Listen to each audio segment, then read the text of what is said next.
So good morning once again. It's L4M8, and there's a constructed response paper. You have a lot to write. It has 4 learning outcomes. Yes, or 4 chapters. 4 chapters with 4 learning outcomes, and each chapter is loaded. Each chapter is examinable. So we are going to look at a few questions. You are likely to have some of these questions. Yes, you are likely to have some of these questions in your exams. So once you are able to master them, you are good to go. All right. We are starting with chapter 1 without wasting much time.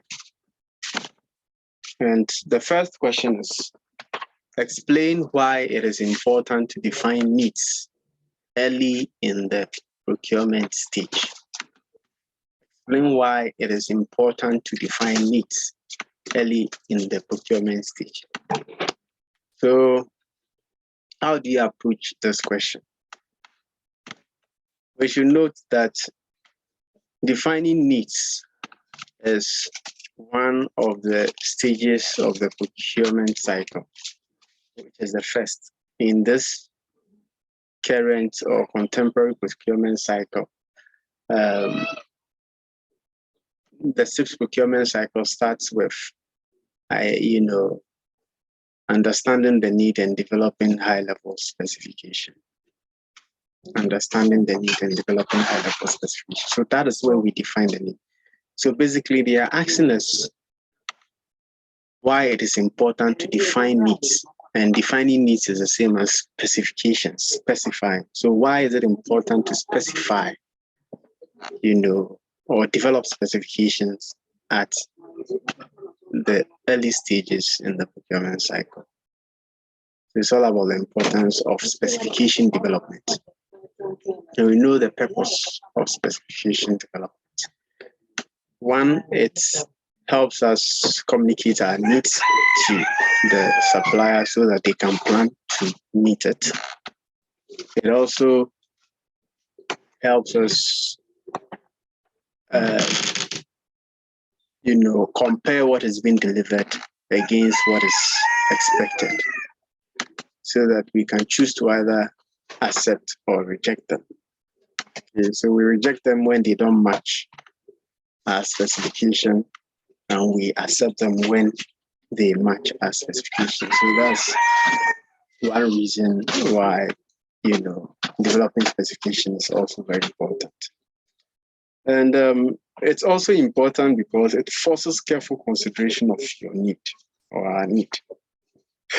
It forces careful consideration of our need, so that we are able to know if what we are defining is probably is exactly what we need or not. And the constituent parts of the requirements we are defining, are they all necessary, or some must be taken off? So we end up reducing the cost of developing the specification, or even eliminating waste in our specification. So defining needs at an early stage is very, very important. And it also avoids or eliminates disputes, so that there wouldn't be the need, a situation where the supplier delivers something and you say, no, that's not what I, requested for, when you can't prove, you don't have any document to prove whether that was what you requested for or not. And that is the specification we are talking about. Specification. That's the only document you can use to prove what you really requested for. Okay, so it helps you avoid, unnecessary disputes. So you would want to first, in your introduction, and usually these questions, question 1, it's about 9 marks also. Yes, it's not a major question. it's a B part of a major question. It's the B usually. So you can have 9 marks or sometimes 15 marks. If it is 15 marks, then you have to write a lot. But basically, that is how you approach the question. How you approach the question. You first mention that defining the needs is about specification development. Okay, and you define what specification is: a statement of requirement to be satisfied in the supply of goods and services. Then you go ahead to provide the importance of developing specification at an early stage, or defining needs early in the procurement stage.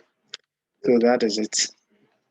Then we'll move to question 2. It says, explain 4 tendering procedures that a public sector organization could consider using.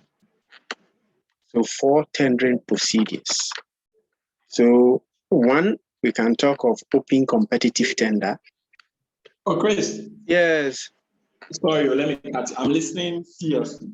So a question with 15 marks like that. Yes. Okay. You just need 2 points. Is 2 points enough? Oh, no, 15 marks. If you see 15 or 9 marks, then at least 3. Okay, at least 3 points. So that each point carries 3 marks. If it is 15, it means each point carries 5 marks. So the depth or the detail you provide should be more. Giving examples. That is where you go on to provide examples. Okay. You provide examples. It can be a workplace example. Or it can be a workplace example. Okay, so we can now move on. Even look, after today's meeting, if you are going through the questions and you still have any issues, please don't hesitate to engage me on it. Okay. So our meeting doesn't end today. It ends when you are done with your paper. Okay, so please feel free to engage me after today's meeting. All right, so explain 4 tendering procedures that a public sector organization could consider using. So 4 tendering procedures. And please, we'll go on break, I think at 12. We'll break at 12. I don't know your schedules, but I doubt if we'll be able to do everything in 2 hours. I'm not sure because this is constructed and we need to cover almost every part. Yeah. So let's see what we can do in 2 hours. If we are able to finish at least 3 learning outcomes in 2 hours, we can break for maybe 30 minutes and use the next 30 minutes to clear the last learning outcome, if possible. All right. The review, we know, usually takes a whole day. We start from 10 and end at 4 or 5, 4. So online, we are trying to reduce the time so that we can still do a lot within a limited time or space of time. All right, so explain 4 tendering procedures that a public sector organization could consider using. Yes, so I mentioned competitive bidding or open competitive tendering. That is one, where all suppliers have an equal chance of, winning the bid. Then there is restricted tendering or open restricted tendering, where there is pre-qualification. You pre-qualify the suppliers and you shortlist, some of them, those who pass the first stage. And there's those shortlisted suppliers or applicants in the context of job or recruitment. They said only shortlisted applicants will be contacted. Same applies to restricted tendering. So only shortlisted suppliers will be engaged or will be invited to bid. So that's how the restricted competitive tendering is. Then there is the competitive dialogue and negotiated tendering. Okay, so the competitive dialogue, the procurement entity usually doesn't have a clear understanding of what they really need. They have just a skeleton of what they need, and they usually rely on suppliers to bring clarification to their need. Okay, so it's like you have something in mind you need, but describing it is quite difficult. You don't know, you don't have the full picture. So you invite experts in that field, those who are in that area, to give you something close to what the skeleton you've given them, or the little information you've given them, to see if it's exactly what you want. So they will put your specification in a proper shape. So supplier A, supplier B, supplier C can come and say, oh, is it something like this you want, or something like that? So you would look through and select the one that you think will be okay to suit or to meet your requirement. And that becomes the specification you use for your tender. That is how the competitive dialogue works. But it's usually not in our domain. In Ghana, we don't do the competitive dialogue. We don't do competitive dialogue. It's in UK. It's in UK. Is it the same as RFI? Pardon? Is it the same as RFI? Request for information. Yes, it's similar to request for information, because that one also you invite suppliers to provide clarity to the specification. But a request for information in its proper context is all about the supplier's capabilities. Okay, that is where you want to know what the supplier actually does, what he's into. And the pre-qualification questionnaire is to gather that information. It's an example of request for information.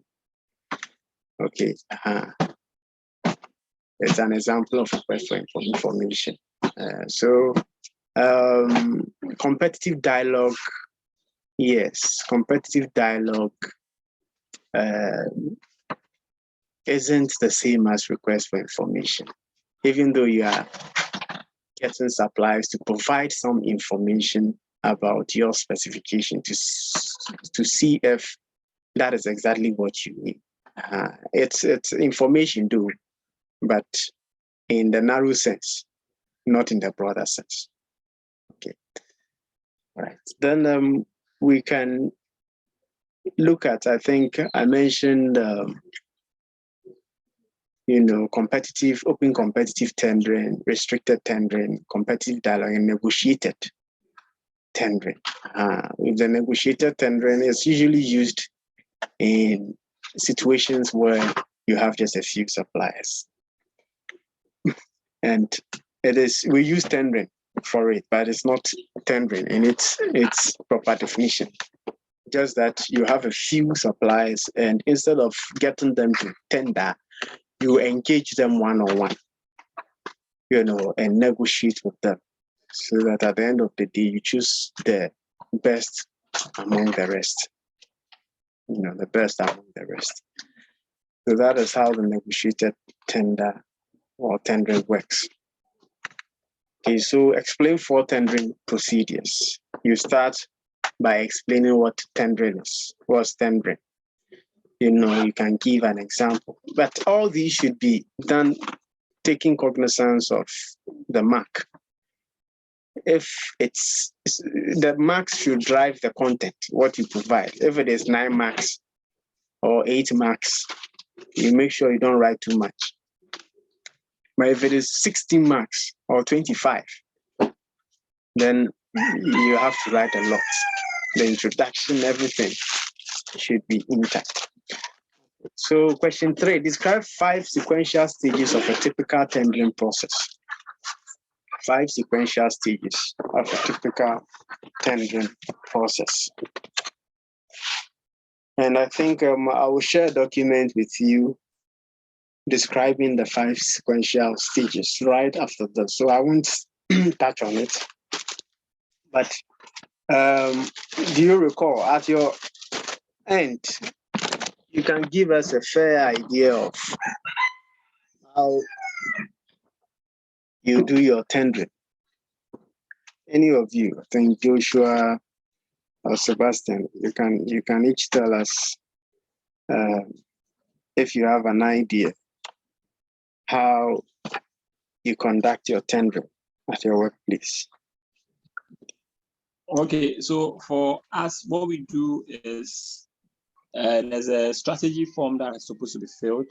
Mm-hmm. The strategy form is filled. It has all information on what the tender is supposed to have. Mm-hmm. So the shortlisted tenders, the evaluation criteria, and the timelines. Okay, Mm-hmm. and also the safety issues that are in relation to the project. Mm-hmm. So after that is approved, the BOQs and other documents are also prepared. So the tender documents are prepared. Okay, so that's at the planning stage. That's at the planning stage, yeah. Mm-hmm. Okay. Tender documents are prepared. Mm-hmm. And the tender documents, because we already shortlisted the people, we launched the tender including all those people. Mm-hmm. It's an online platform, so we launch a tender. So the people respond to whether they are interested or not. Mm-hmm. Then after the period is ended, tender ends, we have to at least have not less than 3 tenders, not less than 3 inputs. And when the tender ends, we do the evaluation. The evaluation, we have the commercial team, we have the technical team. So both sides do their evaluation. After that, then there's a recommendation for award. The contender committee sits and they award the most competitive tender. So then maybe if they are a little bit above our mark, then we go through some form of negotiation. Usually below, we try to figure out ways where maybe why they are below. If it makes sense, then we don't negotiate with them. So then we award, we write letters, we award them. Then documents are prepared. The documents are prepared, they are sent to the contractors to sign. The contractors will sign and to us. Then when it's agreed, then there's commencement of the project. However, a PO will have to be started. They have to be started before they can. Even though there's a signed contract, they can start a project, but payment will only be when there's a PO. Okay. So we will start. So basically, that's what we do. Oh, okay. Okay. Has there ever been a time when suppliers came back to seek for clarification as to why their bids did not go through? Yeah, exactly. Especially for tenders that are a bit out of civil engineering. So because we use almost the same contractors, most of them we don't do pre-tender meeting. Okay. I think the reason why we don't do it is because there's this notion that there might be some kind of discussion between contractors and they might end up creating a cartel where they might they might rig the bid. They call it bid rigging or collusion. So for our civil engineering works, we hardly do that. However, new works that we don't really have an understanding, that's where we do pre-tender meeting. Like we did a fumigation tender, and we wanted to see, we launched the tender, we knew that definitely the people will come with issues. So that one we conducted a pre-tender meeting, and the had their inputs. Okay, so the pre-tender meeting is meant to avoid post-tender meeting. Exactly. Proactively, okay. All right. Because there is debriefing. That is when suppliers suspect the bid wasn't transparent enough and they want to know why they didn't win the bid. Engage them then you tell them exactly what they did wrong, and so that they can correct them in future. So that's the briefing. But from what you just said, I think a pre-tender meeting proactively solves that problem. And even in some jurisdictions, procurement officers are expected to, inform suppliers whose bid were not successful after the tendering process. Yes, you have to inform them that their bid wasn't successful and they can try another time. But the briefing goes further to tell them exactly what went wrong with their bid. Maybe their prices were too high, or the quality or the delivery time wasn't okay, or maybe technically they cannot meet the requirements and all that. So that is the debriefing. So that would be at the last stage. So in your explanation of the 5 sequential stages of a typical tendering process, the last can be debriefing, because that's the standard. If they don't demand for it, fine. But if they do, this is just for examination purpose. Debriefing should end it. And I think in the copy that I'll be sending you, you'll see it in it. Okay, so that's a perfect delivery from your end. And we can move on to question 4. Identify 5 stages of the procurement cycle. And I want you to mention the 5 stages. Here, we won't waste time. The 5 stages. I would mention the first one, which is understanding the need and developing high-level specification, which is the first. Okay, and what's the second? Is develop market commodity. Yes, market commodity. So that is where you look at the make or buy decisions. That is where you look at the Porter's 5 forces.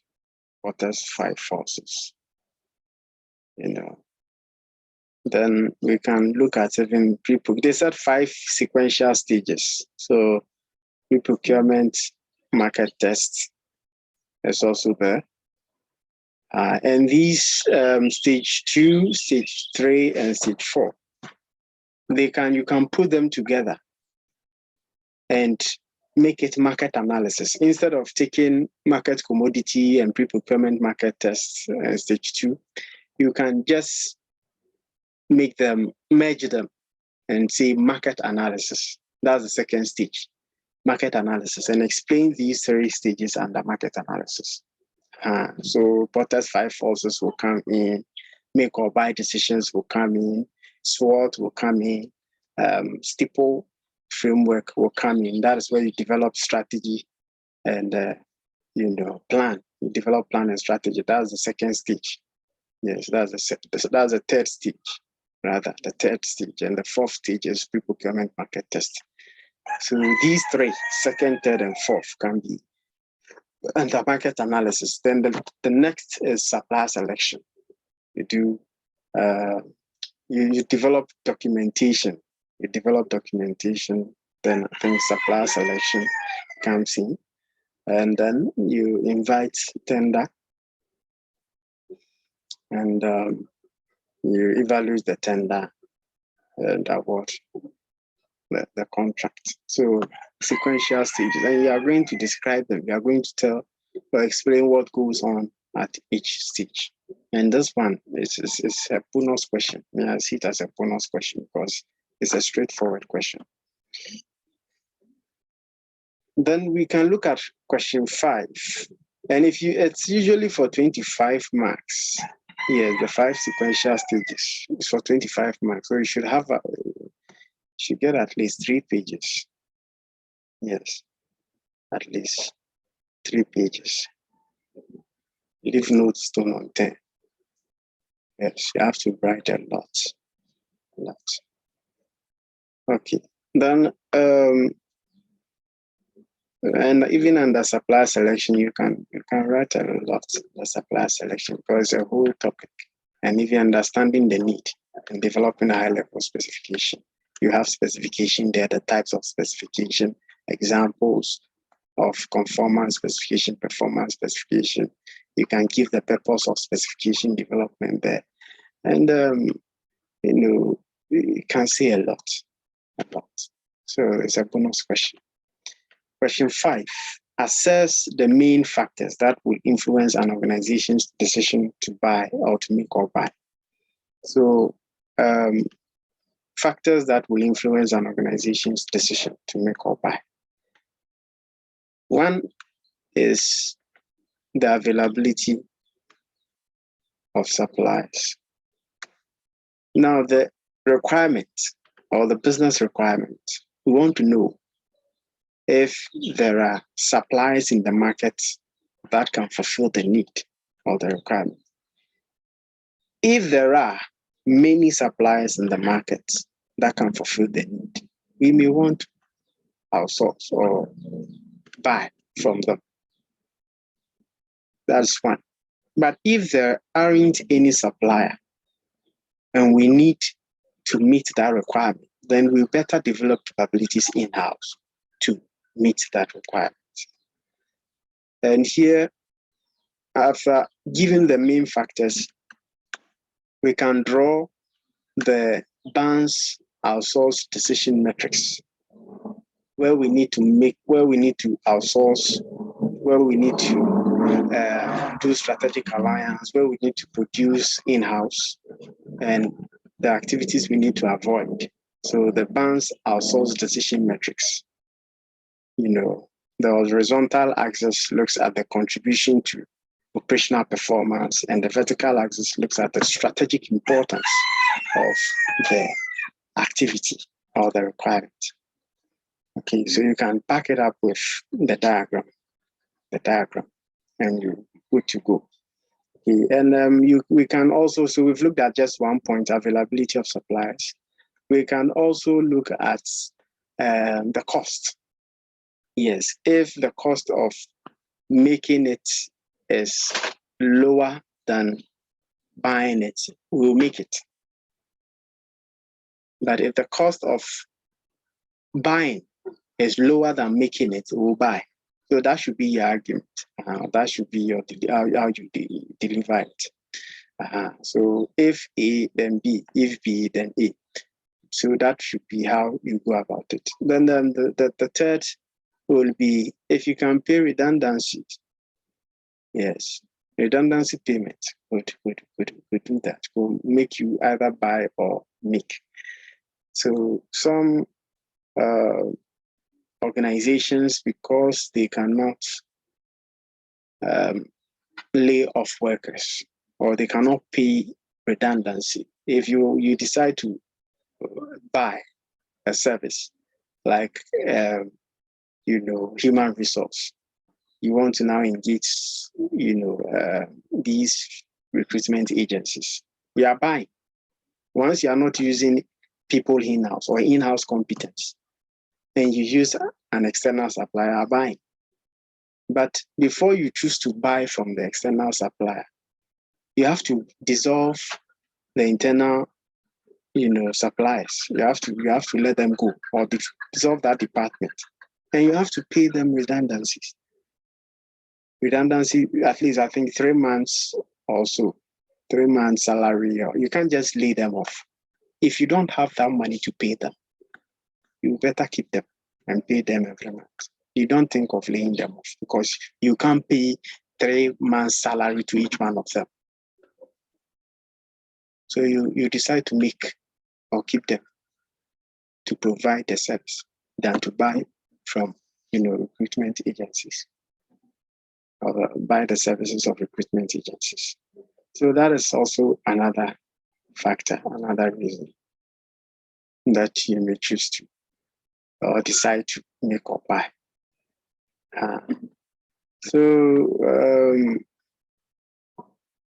These are some of the factors. Then we can look at question 6. Outline using examples, 5 elements of the total cost of ownership of capital equipment. Total cost of ownership. I think this one also I will provide. There is the cost of acquisition cost.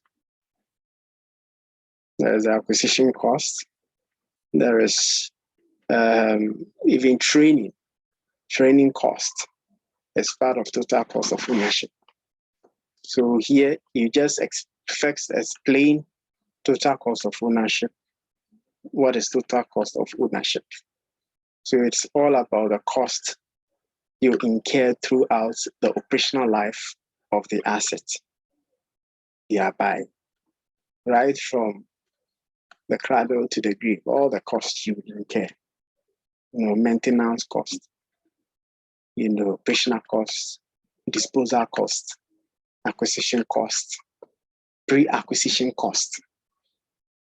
Because before you even acquire it, you do some market research and use data. You use internet to search for suppliers online, identify suppliers. It's all part of pre-acquisition cost.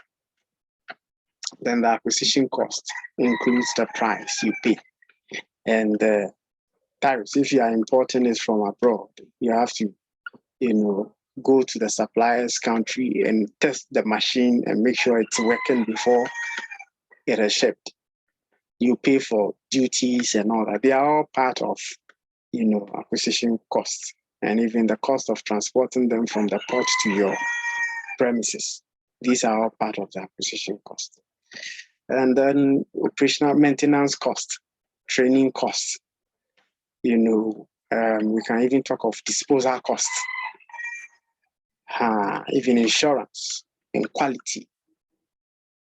It's also another thing. Okay, so these are all elements. The cost of getting the quality wrong. So what if it fails? What happens? You consider all these. They are all part of the total cost of ownership. And there is one diagram that you need to draw. It is called the price iceberg, the cost price iceberg. Okay, the cost and price iceberg. So it's also in the book. Yes, and when you get to total cost of ownership, it's there. I wish I could show you, but don't worry, I would provide you with all the necessary information after this. So the cost and price iceberg should also be drawn in explaining total cost of ownership. It tells us that price is not the only factor to consider. Price is the tip of the iceberg. All the other part of the iceberg that is buried in the water, are the hidden costs.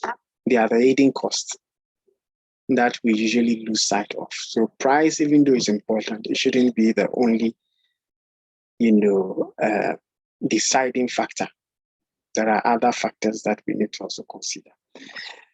Then question 7. Explain the power and interest of 5 different stakeholders of a procurement function using an appropriate model. So the power and interest of 5 different stakeholders. So here you can start with an introduction, who a stakeholder is, who are they, and why is it important to manage stakeholders?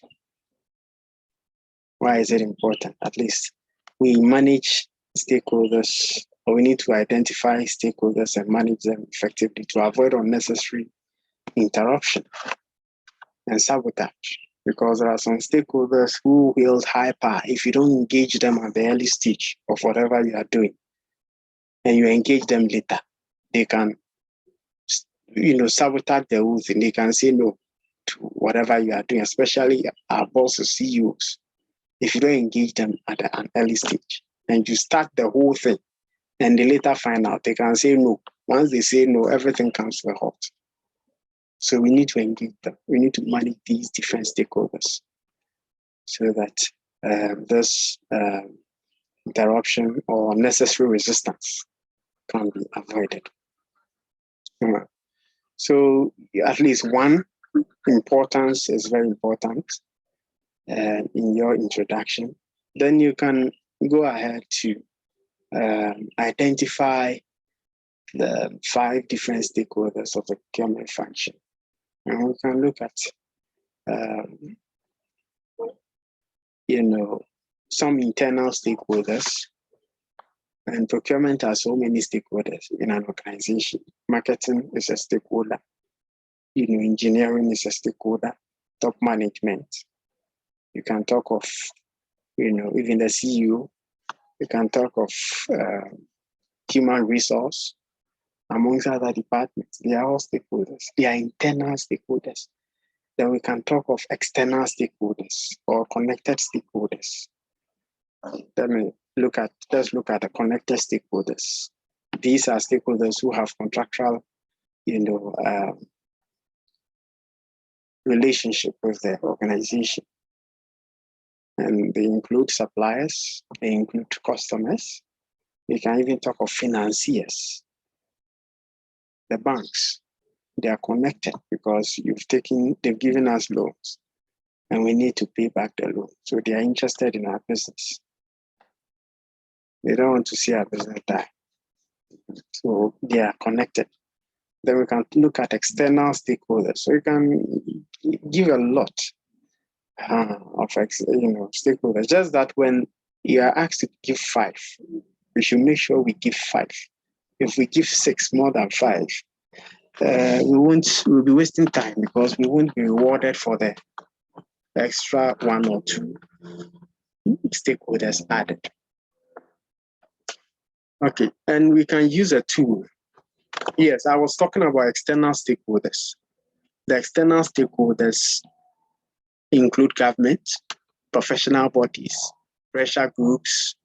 These are the external. They are the pure external stakeholders. Regulatory bodies, they are all external. So we've mentioned internal stakeholders, connected stakeholders, and external stakeholders. And we can use the Mendelow's power and interest metrics. The key players, those suppliers who have high interest and high power, keep satisfied. Those who have low interest but high power, they have low interest, but their power is high. When their interest is aroused, they become key players. So these are the keep satisfied stakeholders. And there are those who have low power but high interest, and they can lobby. These are the lobby groups. Their interest in a particular cause is so high, but they do not have the power to influence any decision.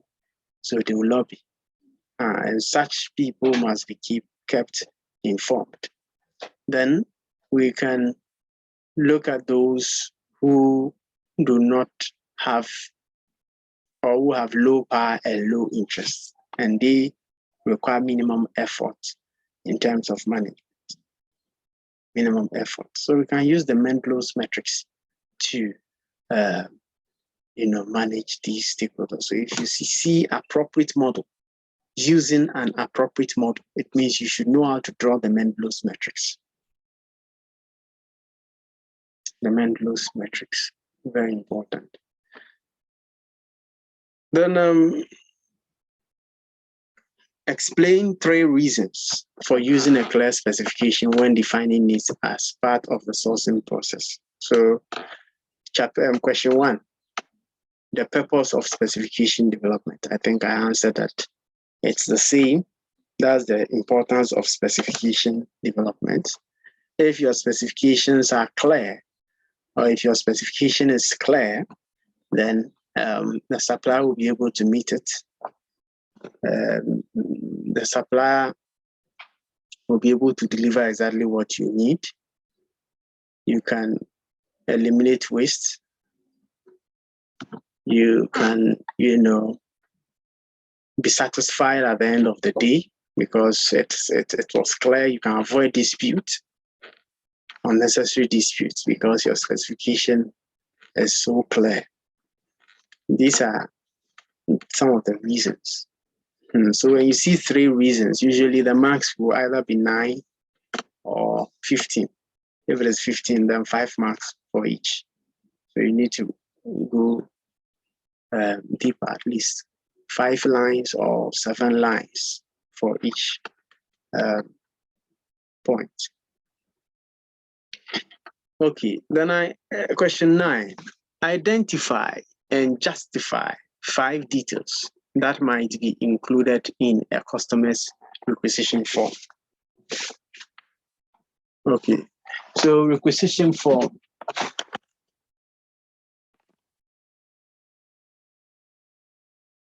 So what are some of the elements?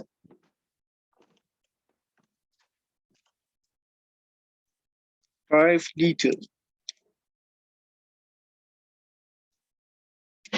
Here we are talking about the request for quotation, basically.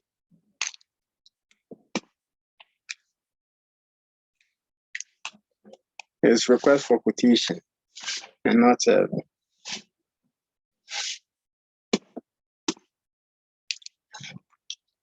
what will we find in the request for quotation?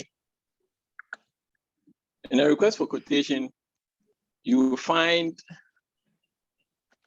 the request for quotation number. You find the date. You find the requester. You find the description of the job request.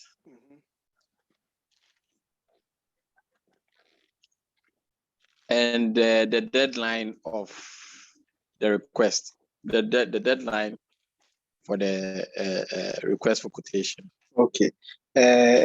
What about terms and conditions? Will you also, does it include terms and conditions?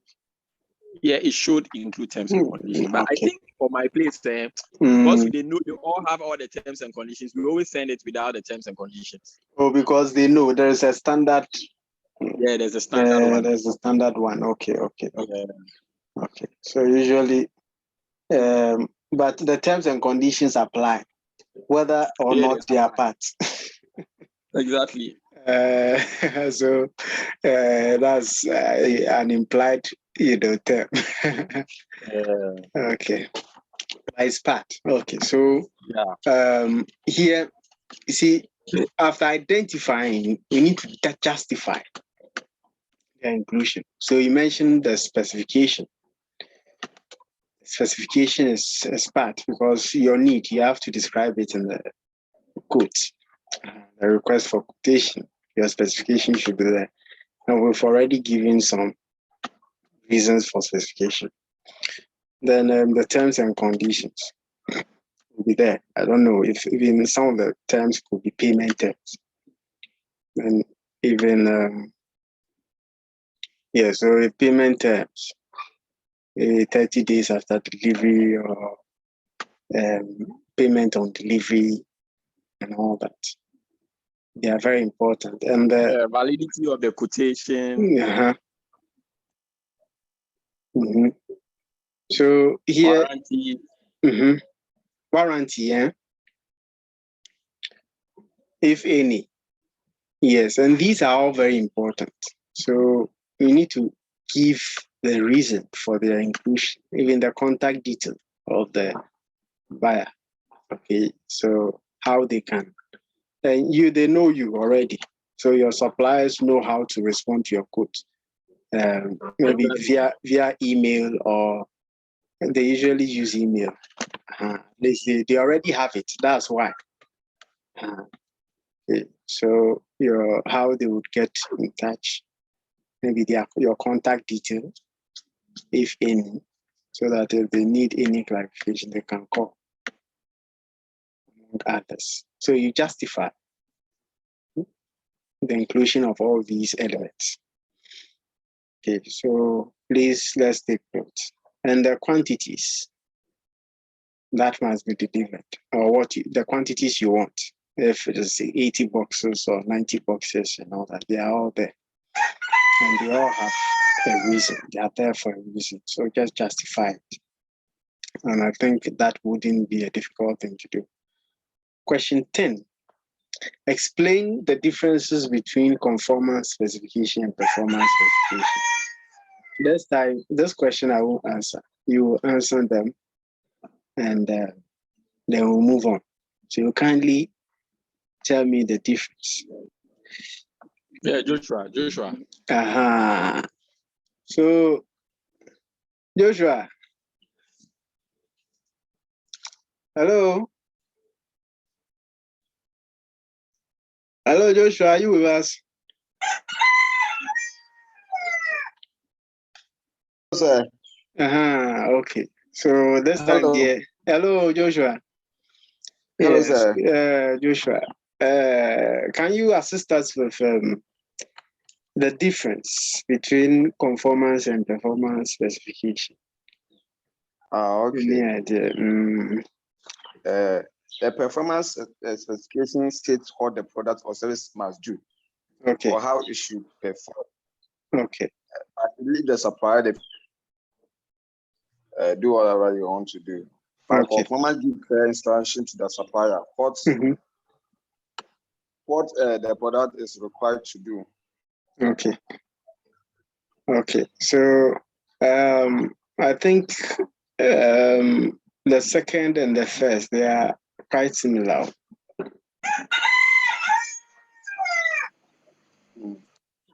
So what the item must be able to do, that's performance or functional. Performance, and then the conformance gives clear instructions to the supplier about what is required. Okay. Okay. So it is about how the supplier should deliver the need. Okay. So you are giving performance example is recipes, technical drawings. Yeah, this comes under the conformance specifications. Okay. Okay. Yeah. Perfect. Okay. So that is it. So here the difference, I think you can get is for about if it's for 5 marks, then you don't waste much time. You don't write plenty. But if it's for 10 marks, usually the difference is for 10 marks. Can be for 10 marks. So you need to explain what conformance specification is. Explaining means that you are giving a full account of conformance specification, all that you know about conformance specification. Then performance specification, all that you know about performance specification. And if possible, give one advantage and one disadvantage for each. That is how you get something close to your full mark, or the full mark. So you are giving a full, whenever you see explain, it means you are writing everything you know about it. Full account. If what you present on paper is all that you know and it's limited, then it will affect the mark. So please, we have a lot of information, but still be mindful of the mark. It doesn't mean you should write so much, but it should be. I think this should take about half a page. The difference should be about half a page. Yes, for 10 marks will be fine. Giving examples. Then question 11. Okay. Explain and illustrate with a diagram a supplier preference matrix and CROWDIC portfolio metrics. CROWDIC portfolio metrics. So these are two diagrams. You have them, the book. So we know supplier performance, preference metrics. The supplier preference matrix is used to know how our suppliers view us as buyers, so that we will know what to do to enhance our attractiveness in their eyes. Then we can also look at the CROWDIC portfolio metrics. That is what we use to categorize our suppliers and to determine the most appropriate management approach to use. It can be a relationship management approach, like partnership for strategic suppliers. We can adopt arm's length relationship with routine suppliers. We can adopt transactional relationships with leverage suppliers. And for bottleneck suppliers, we can use a tactical relationship. Okay, so we categorize our suppliers into the various category of purchases and determine how we will manage them. So that one is done by us. But with the supplier preference metrics, is the supplier that does it or that uses it. So they preference their customers. We want to know if we are nuisance to our suppliers, or we are core customers, or we are development customers, or we are exploitable. Of course, if you find yourself in an exploitable quadrant, then it means that the supplier is only interested in your money and not your relationship. And we usually see this a lot in sometimes maybe previous relationships. We may have not gone into one, but even in movies we see it. Some ladies is all they want is your pocket. They have come to exploit. They are not in for any long-term commitment or thinking together, planning to. So such people, you just avoid them. We don't want to be seen as exploitable. It's bad.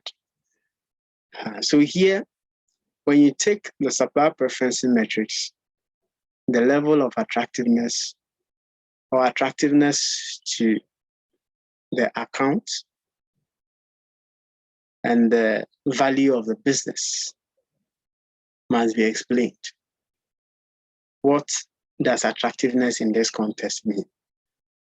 You give example, maybe the brand image, maybe interpersonal relationship, maybe payment on time, and other things. When you do these and you reward suppliers for exceptional performance, you give them key performance indicators and attach bonuses to them. It motivates them, and they see you as attractive. If you pay them on time, you are an attractive customer. If you are a reputable organization, you are an attractive customer. Every supplier will want to work with you because you are reputable. And then the value of business means your contribution to the supplier's total revenue. Maybe you contribute about 50% or about 60% of the supplier's total revenue. So you are a core, customer. They see you as an important customer. If you don't contribute that much, then that is also another thing. But make sure your attractiveness is always high so that you can fall in the first quadrants at the top. So as for the diagrams, you have to master them, including the supply relationship spectrum. That's question 12. List and explain the types of relationship that feature within the relationship spectrum. The relationship spectrum. So the supply relationship spectrum must be drawn and identify the likely position of all the relationships on the spectrum. So it starts at one end you have the competitive, and the other end of the spectrum you have collaborative. Then what starts with the competitive is as the adversarial relationship. Then from there you move to arm's length relationship. Then from arm's length relationship you move to transactional relationship. From transactional relationship you move to closer tactical relationship. From closer tactical, you go to single sourcing. From single sourcing, you go to outsourcing. From outsourcing, strategic alliance. From strategic alliance, you go to partnership. And from partnership, you go to co-destiny. These are the relationships on the spectrum, and you shouldn't miss their positions because it will be rewarded. Yes, I think 5 marks for drawing the spectrum accurately. List and explain the types of relationship that feature within the relationship spectrum. So you're explaining all. Okay. Then define outsourcing and discuss 4 advantages and 4 disadvantages of an outsourced relationship for an organization. Define outsourcing and discuss 4 advantages and 4 disadvantages of an outsourced relationship for an organization. So what's outsourcing? What's outsourcing? So if your background isn't noisy, you can unmute so that we can answer the questions together.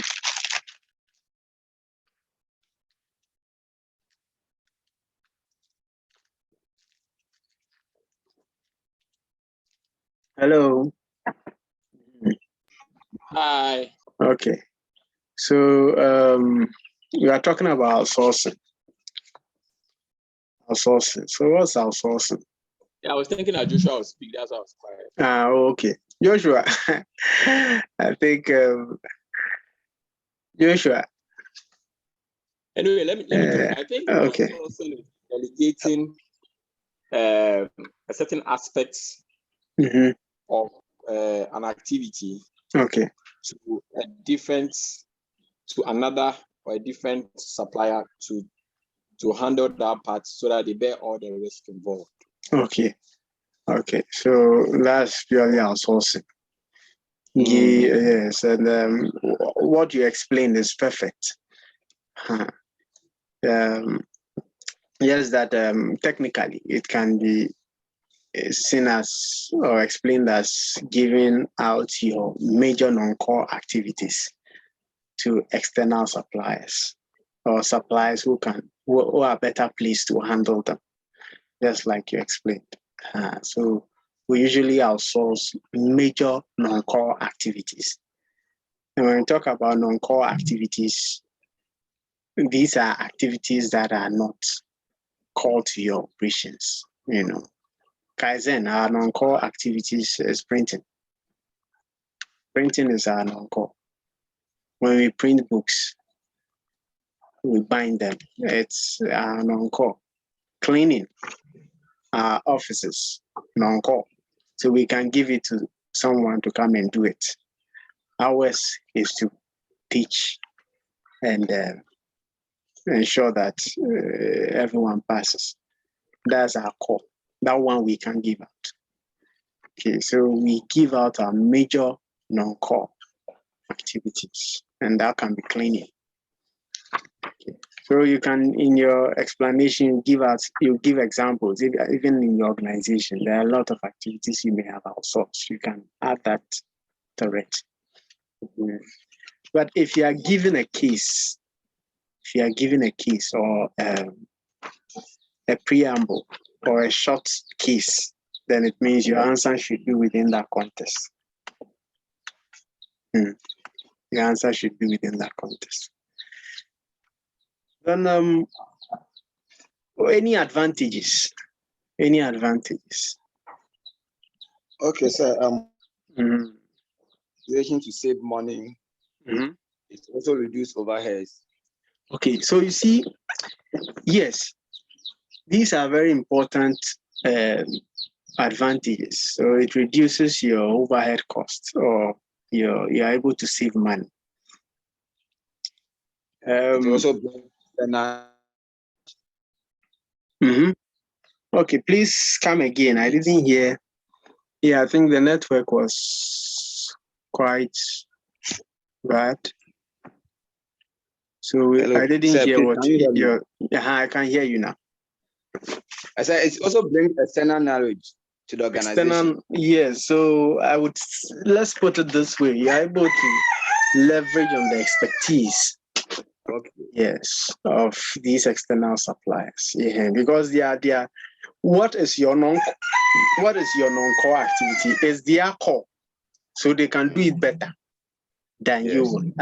So you can leverage on their expertise in that area, which is very good. It means you are going to get high quality service or product. So that's an advantage. Okay. And what else? Yes, you are able to reduce your human resource. So please, let me sack this file. It is disturbing us. Okay. Let me. Okay.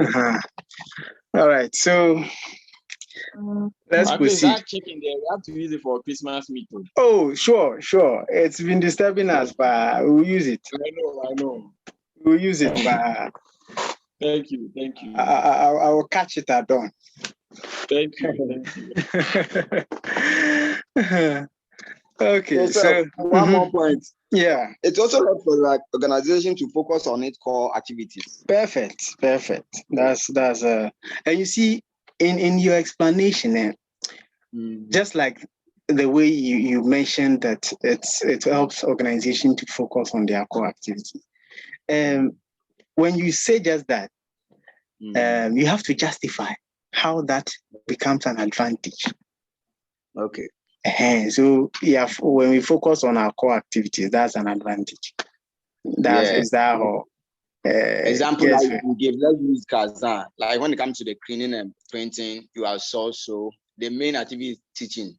Good. So it enables you, who you focusing on your core activities, enables you to do it better.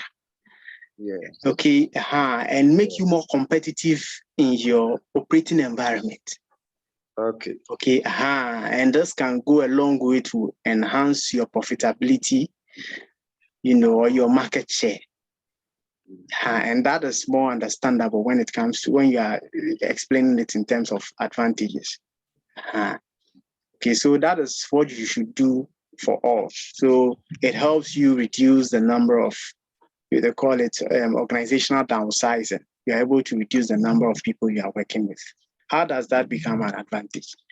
Because your payroll will be free. You are not going to pay, workers the amount you used to pay them every month. If you have 10 people to pay, now you have maybe just 2 to pay. And your payroll will be free. You can use that money into other productive ventures. Okay. And that can help the organization to do better. These are some of the ways you can go about explaining your advantages. Justify how it's an advantage. Justify why a point is a disadvantage to an organization. Okay. So the disadvantages.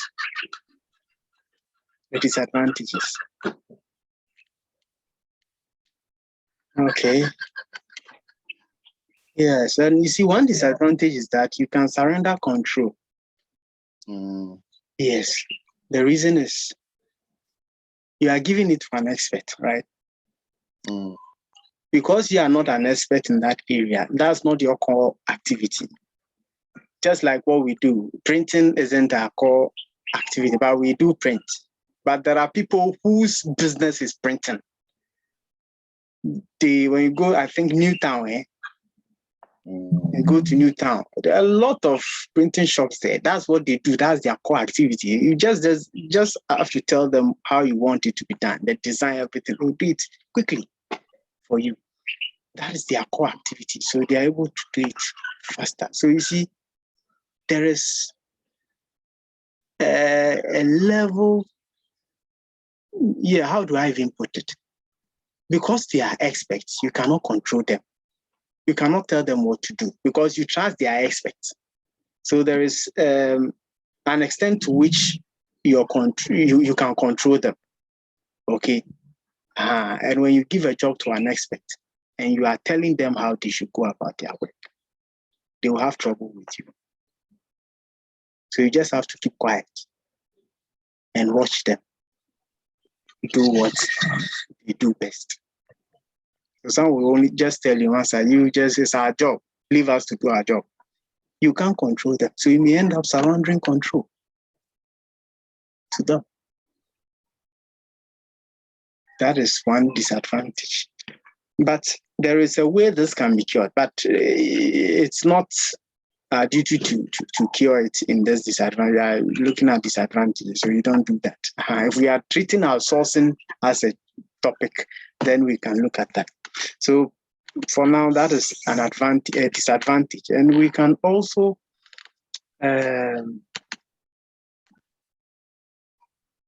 if we do not include contractual terms, okay, some contractual clauses like confidentiality clauses, because outsourcing, when you are outsourcing, you should know that it is one of the collaborative relationships.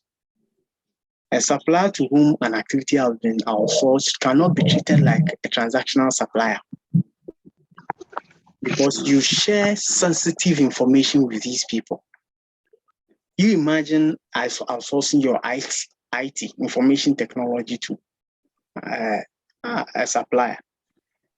You would have to provide them with all your information, commercially sensitive information. So you need a confidentiality agreement or a non-disclosure agreement.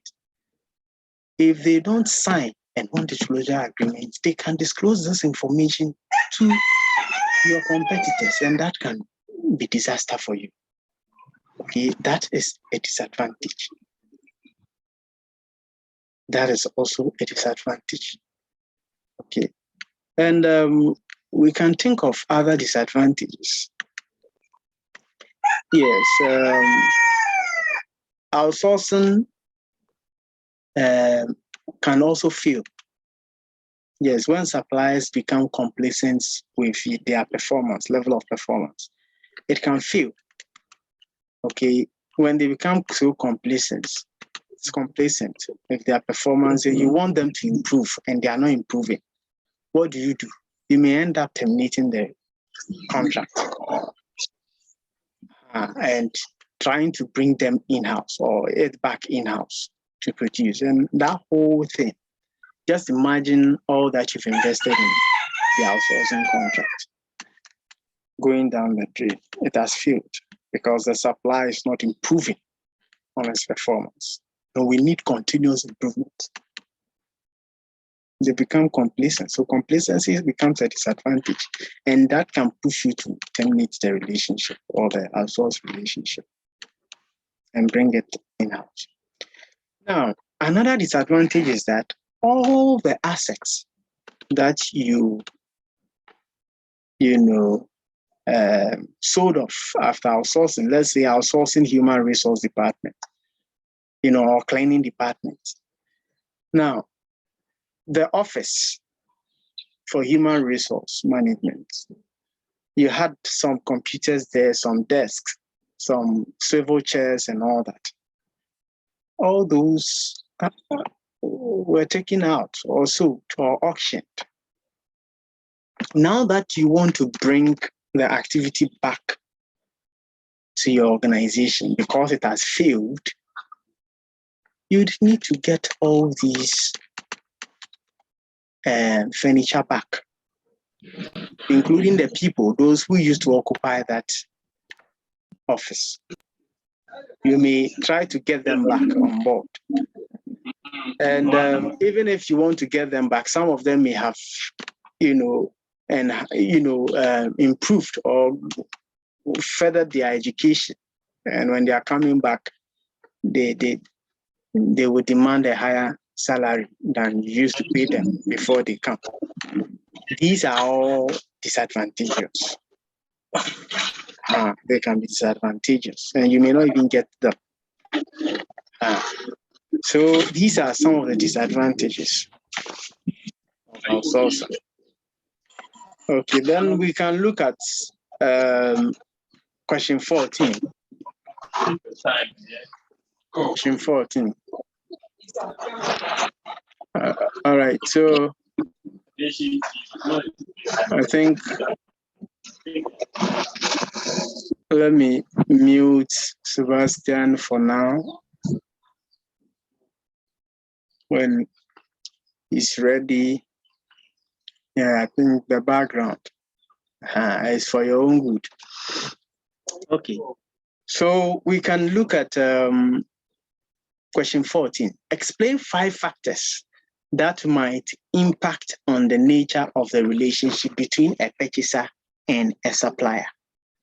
5 factors that might impact on the nature of the relationship between a purchaser and a supplier. So the 5 factors, yes, what can influence the nature of the relationship?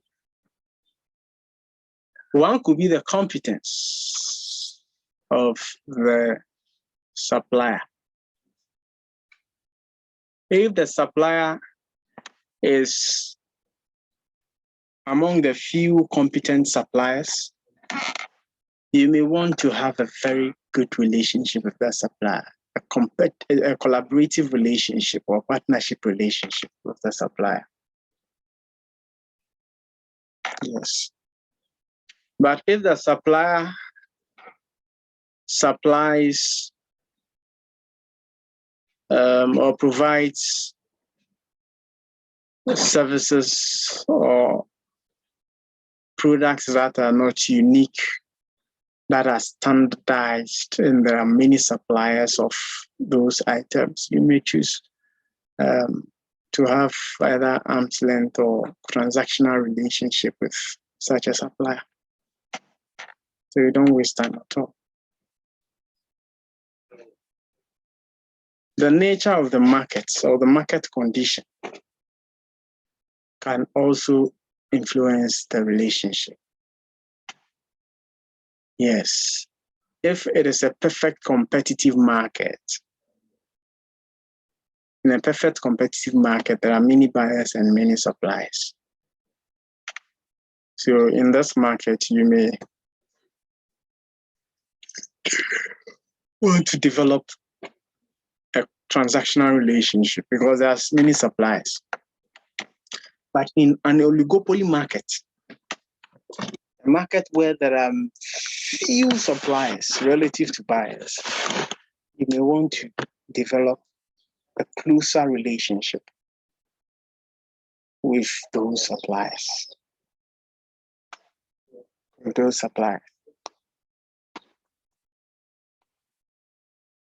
And geographic factors can influence the nature of relationship. Suppliers who are closer geographically, maybe they are in Ghana, you may have a better relationship with them. But those who are far, maybe in other countries, technology, is very good there. But in our part of the world, the internet can sometimes, or even the network, it's not, even with a very stable network here, it's not a very good one if you compare it with that of other countries. So if the supply is far from you, you may not have a very good relationship, because even the partnership, communication may not be that effective. You are going to use Zoom, you are going to use the internet to communicate. How frequent this far? How frequent are you going to do that? And it will be distant. But if the supply is closer, it's better. So geographic factors could be, and even the regulations. In our part of the world, we don't have a Competition Act. But in some other countries, in the UK, they have Competition Act. And the Competition Act tells us or regulates some collaborations, types of collaborations, like consortium, some types of consortium. If you have it and it's seen to be, stifling competition in the market, it will be seen or labeled as an illegal or illegitimate type of collaboration. Okay, so the collaboration should not stifle competition. And earlier in one of the questions we were answering, I think Sebastian made mention of suppliers forming cartel and all that, doing pre-tendering meetings.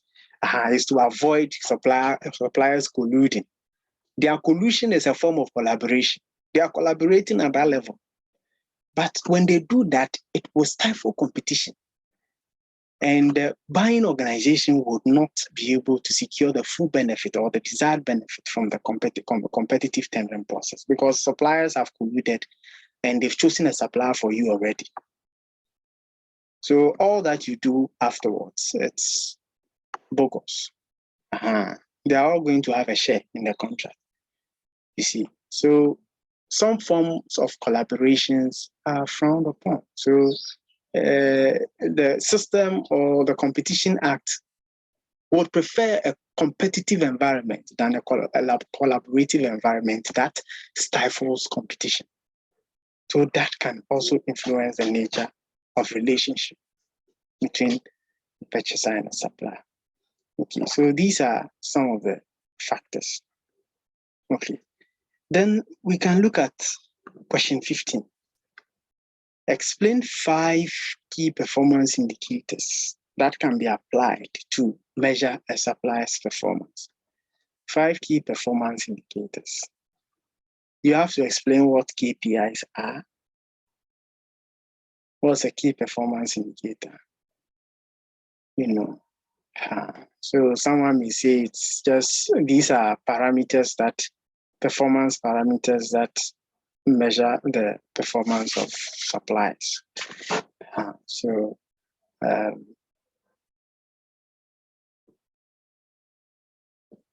And they have to be very smart. They have to be specific, measurable, attainable, realistic, time-bound. It can be either qualitative or quantitative. KPIs, this should be your introduction. Give 5 KPIs. Just in your introduction, explain what KPIs are. Don't give examples there. Mention that KPIs must be smart. They can be either qualitative or quantitative. Then, because you'll be giving the examples, 5 examples that can be applied to measure a supplier's performance.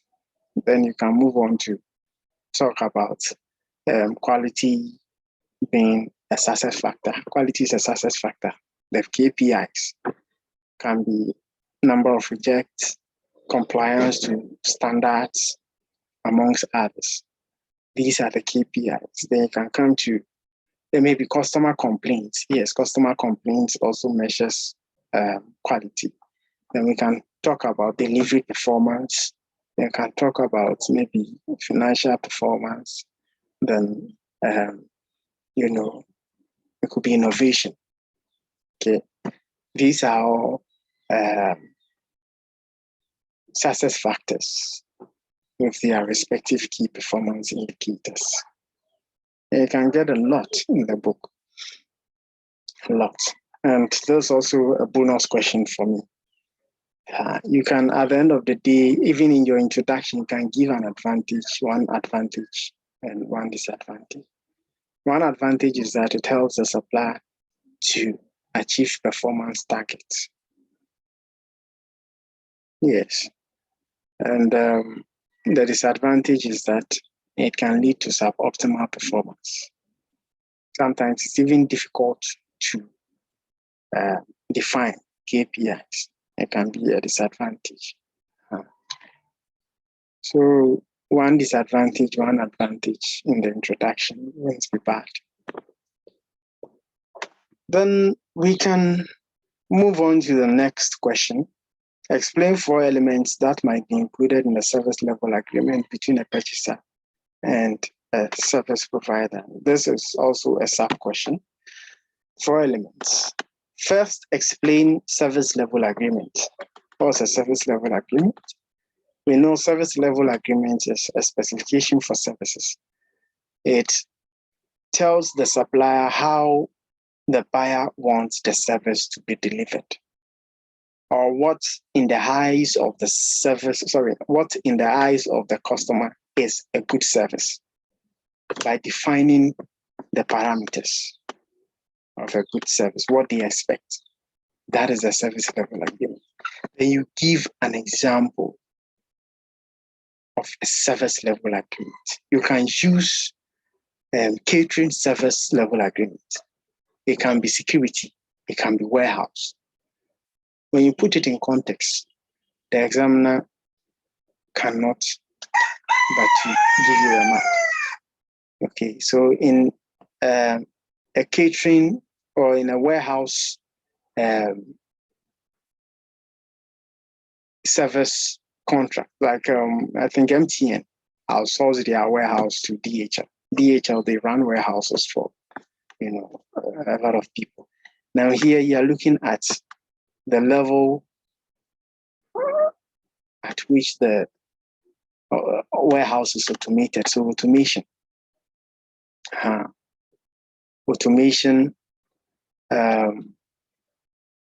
or technology deployment could be one. We want you to use technology to manage our inventory. We also don't want any inventory shrinkage. So obsolescence, some of the goods running out. I think, yes, expiring or running out of dates.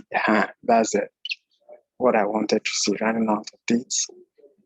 They're becoming obsolete and useless. So the ability to reduce obsolescence is a measure of service quality. Then we can even also talk about inventory accuracy, optimizing the inventory in the warehouse, and ensuring that we don't overstock and we don't also understock, so that at the end of the day, we can have the optimum number of inventory we need. Then even demand forecasting or forecasting capabilities. We want a supplier or someone who manages a warehouse or the warehouse manager to be able to give us accurate demand forecast.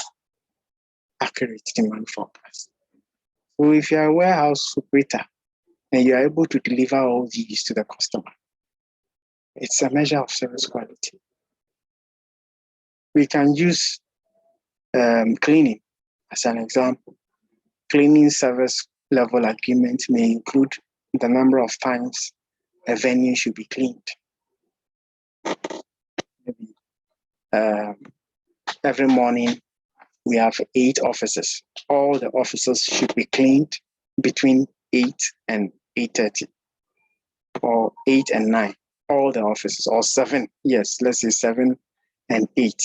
All the offices should be cleaned. That is one. And the number of times those places should be cleaned. Maybe the washroom should be cleaned 3 times in a day. The detergent that must be used. Do we allow the supplier to use their own detergent, or we have special detergents they have to use? If they are going to buy it, then it means we should know it will affect the cost. It will affect what we'll be paying the charge, because they are going to use expensive detergent to clean the place. So we'll pay more. Okay. So we should note that just like specification allows us to eliminate, or defining specification allows us to eliminate unnecessary elements. Service level agreement, when you define all these, we need you to use this detergent. We need A, B, and C. And the supplier mentions the price for you. Haven't mentioned all the things that you need in the service. That is when you will know whether you really need those things or not. So it also forces careful consideration of what you need. Just like having a wedding, giving it to an event plan, we need this, we need that, we need this, we need that, do this. It will inflate the cost. Later I say, hey, Sikani Nani, hey, Papa, then take this out, take this out, take this out. Service level agreement does the same thing. It helps you to know which service elements you think are important and those you think are not important. Because if you add them, it will inflate the cost. The more you add, we need this, add the service, add this, the cost will be inflated. So you can just take cleaning, warehousing, or catering. And in it, there should be key performance indicators, because like cleaning, if the office workers complain of the place being dirty, if they are complaining, it's a measure of service quality. Yes, it means you didn't, maybe they went to the washroom, didn't clean the washroom well. The whole place was smelling, and they've been complaining that even after cleaning the washroom, the whole place still smells. Then it means you are not doing your job well. And that's a KPI, the number of complaints. Yes. So you can include key performance indicators in all the examples you give for service level agreement. So here, make it practical. Make it practical.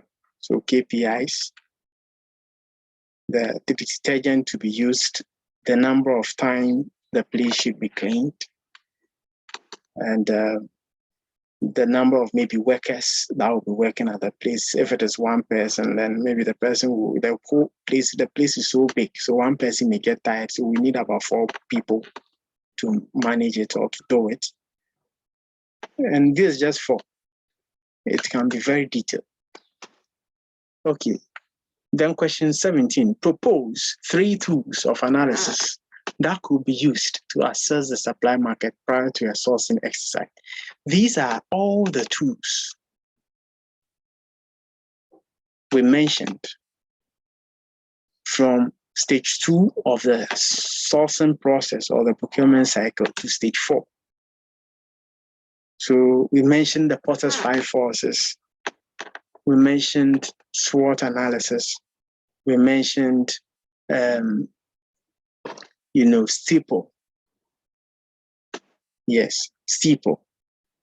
Okay, so these 3 tools can be used. So Porter's 5 forces, SWOT, steeple. And they are all under supply market analysis. Supply market analysis. So your introduction should come. You should let the examiner know that it's at stage 2 or stages 2, 3, and 4 of the procurement cycle that supply market analysis is done. And these are the tools that are used in analyzing the supply market. We should make it known. And also know the importance or highlight the importance of analyzing the supply market. Why should we analyze the supply market? It helps us to know whether suppliers are available to meet our requirement or not. It helps us to identify the supply risk in the external environment, like the, steeple. It helps us to know the risk in the supply environment, amongst others. So at least get 2 in the introduction. Then we can zoom into the tools proper. Steeple, Porter's 5 forces, and SWOT. That's for question 17. Question 17. Okay. We have to 20 questions, I think. That's all. So, now,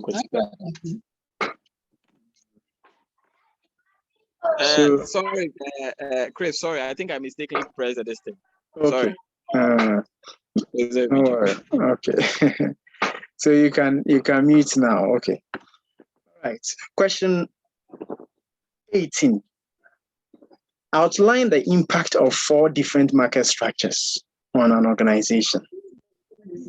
The impact of 4 different market structures on an organization.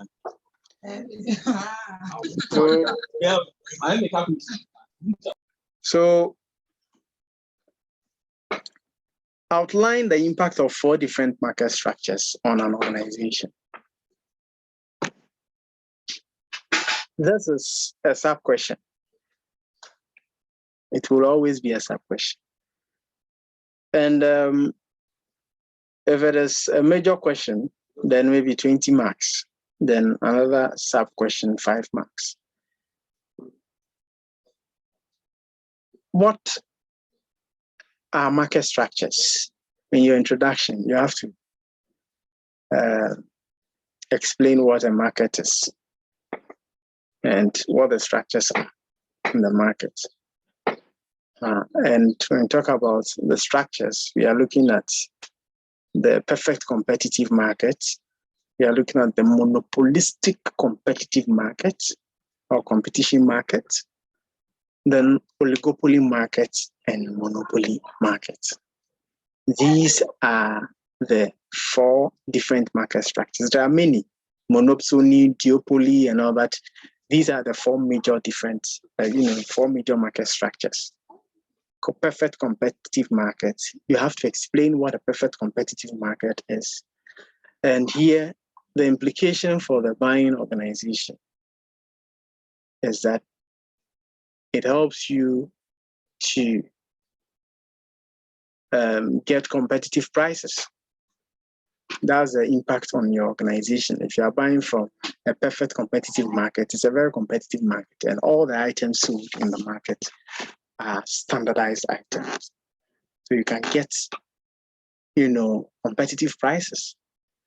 So here, even if a supplier can reduce the price for you, you don't care. You just buy it from that supplier.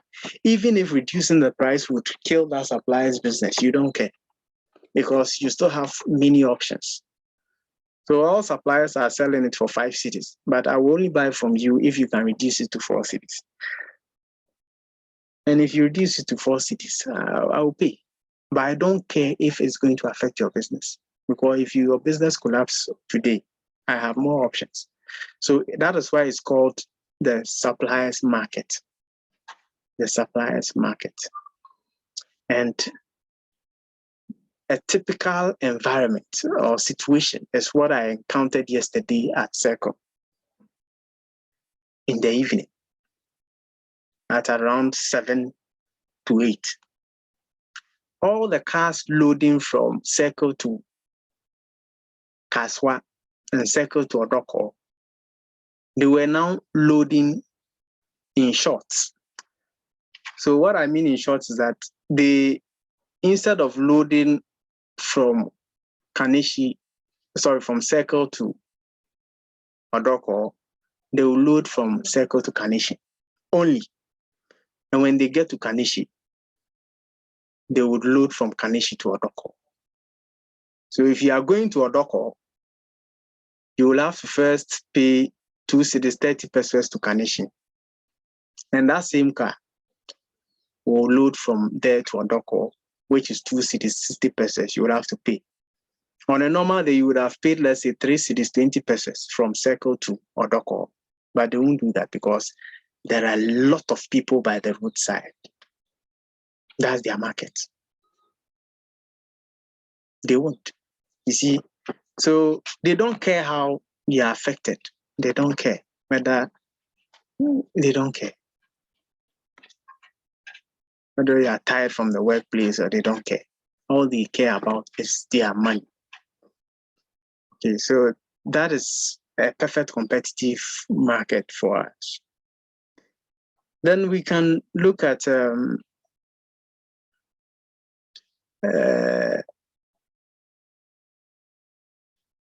the monopolistic competitive market. We should note that there's a difference between perfect competitive market and monopolistic competitive market.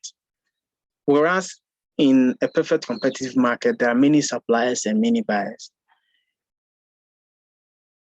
In a monopolistic competitive market, the buyers and suppliers are not as many as there are in a perfect competitive market. So here the suppliers are monopolists in their own version of the product they are supplying or service they are delivering. That's why a supplier can tell you that, look, I'm charging you 5,000 for this. You say, oh, it's too expensive. Oh, no problem. You go to, there are many people who offer the same service. So go there. They will do it for you at a lower price. And you will still want this person to do it for you because you can get the difference. The difference is in quality. So they don't compete on price, but they compete on quality and innovation or creativity.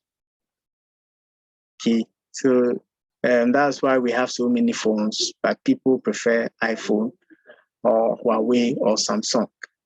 It's because of a unique, feature they value so much in the product. That's it. But it's still the buyer's market. Then the oligopoly market and monopoly market, these two are the suppliers' markets, and suppliers usually have the balance of power in those markets. Okay, so when explaining them, make sure you do justice to them. Later on, yes, and please try and prepare adequately because you need to get 50 to pass. And I am praying that you get at least 60, nothing close to 50, at least 60. 60 is merit. So 60 and above. Okay. All right. So question 19, explain 3 activities that take place post-contract award. So all the activities that takes place post-contract award, if you look at the procurement cycle, all the activities, the supply relationship management, receipts, warehousing and receipts. You can talk of contract management. These are all post-contract award activities. They are all post-contract award activities. I think asset management, yes. So just explain 3. Explain 3. Then assess 5 approaches or methods for managing contracts or suppliers within the procurement process. 5 approaches or methods for managing contracts or suppliers within the procurement process. So how do we manage contracts in the procurement process? So, contract can be managed by using service level agreements. It can be managed by using key performance indicators.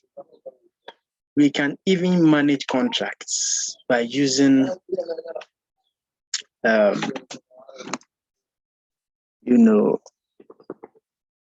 it management by objectives. Yes, MBOs. I don't know if you've seen it in the book. Management by objectives. If you go to page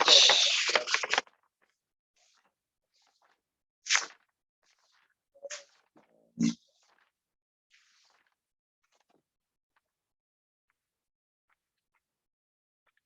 Just a minute.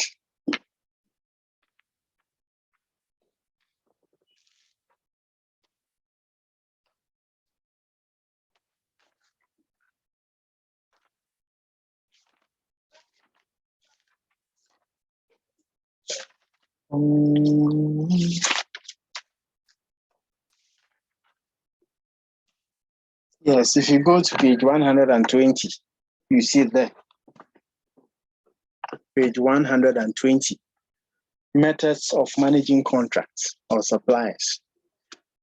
So you have the service level agreement, key performance indicators, management by objectives, reviews, and continuous improvement.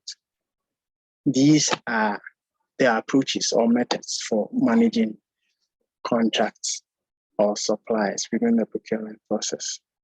So take note. Let's take note. It's a straightforward question. All right. Now we can move on to the next learning outcome. Yes, and for the first question, here we won't waste my time.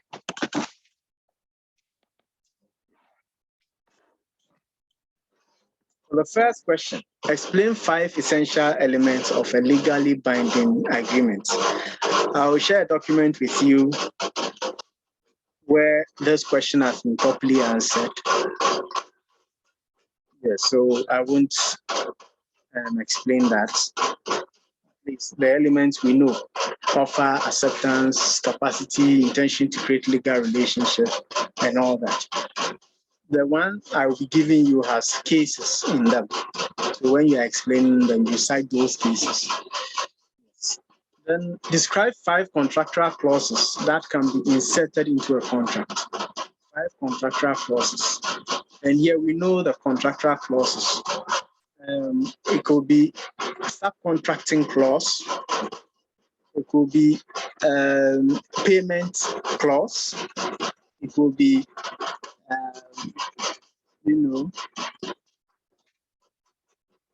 yes. So subcontracting, payment. We can even look at force majeure clause. We can look at dispute resolution clause. We can even look at exclusion clauses or insurance and indemnity clauses. Insurance and indemnity clause says express terms. Express terms. So let's take note of these clauses. Understand them. Hello, sir. Hello? Hello, sir. Please, yes. Can you hear me? Yes, I can hear you. Is currency also part of the clauses? Can you also add currency? Yes, currency. Yes, it's part. It's part of it. Okay. It's part. Okay. Then describe 3 benefits and 2 disadvantages of using a model form contract. So first, explain what a model form contract is. We know what a model form contract is. And give 3 benefits. One is that it's widely applicable or acceptable. It can be, yes, and its examples include NEC 3. Here you see they didn't give any example, but in your introduction, give the examples. Next, NEC 4, new engineering contract, the 4th edition, FIDIC is one. You can also mention JCT, Joint Contract Tribunal, is also another. Then IMEC. IMEC is also, so I've mentioned 4. At least if you're able to mention 2 and with etc. in your introduction, you are good to go before you move on to the benefits. And one benefit is that it is widely acceptable because it is developed by industry experts and professional bodies. So it is widely acceptable. That is one benefit. And here one may say why. It's a benefit because you can secure the supplier's acceptance easily, especially if the supplier knows what a model form contract is. A supplier that knows that NEC 3 is a model form contract and they've used it before and it worked for them, they will easily accept it. Okay, and this prevents, or saves time. Let me say it that way. It helps you save time. Instead of developing a whole new contract or sitting down and negotiating with the supplier in a bespoke contract. The model form contract is straightforward, So that's one advantage. It doesn't waste time at all. The supplier will accept it. And once he accepts it, we are good to go. So it saves time. Also, it prevents you from developing a whole new contract because it has already been developed by the professional body. CIPS has a lot of model form contracts for goods, for works, for services, for consultancy, for cleaning service, IT service, whatever. They have model form contracts for all of these services. Each model form contract is about £20. The last time I checked, by now it should be 23, 24 pounds per model. Okay. And it's flexible. It's flexible. It's very flexible, like NEC 4. NEC 4 has a Z option. It has a portion where you can include or insert your own terms. So it's flexible. It's very flexible. It helps you to, review it to your need. And it helps you avoid long negotiations because almost all the terms in the contract, the buyer's terms, the supplier's terms, are favorable. They are okay for both parties. So you are able to avoid, negotiation, long-term negotiations. And all these go a long way to save time. Then we can talk of the disadvantage. Yes, it's expensive. I mentioned cost. It's £20, £23 for CIPS model form. Next 3's model form contract suite. That one is a suite, just like Microsoft Office suite. So it should be very expensive. So if you are using it, if you need it, you have to buy it at a higher price, and it doesn't come with training. So you have to be trained on how to use the model form contract. It doesn't come naturally. You have to learn. And the training cost is also another. And you also need to seek legal opinion or the legal department. They will have to give you their opinion before you can review any part of the contract, amongst others. Yes. Then some of the model form contracts may also not be flexible. Another disadvantage is that if you want to enjoy the balance of power, model form contract will not allow you, especially when you are dealing with a perfect competitive market where there are many suppliers. You can use model form contract. If you use it, you cannot enjoy competitive pricing. Model form contract puts both parties on a level playing field. So you can't bully anybody, you can't bully the other party because the terms are favorable to both parties. So you can't be seen using model form contract where you have to use standard terms. Question 4. Suggest 5 appropriate selection criteria that an organization might use to ensure suitability of suppliers. 5 appropriate selection criteria that an organization might use to ensure suitability of suppliers. So selection criteria. So we know we can use scatter stencils. Joshua, you're back. All right. We can use scatter stencils. We can choose 5 out of the 10.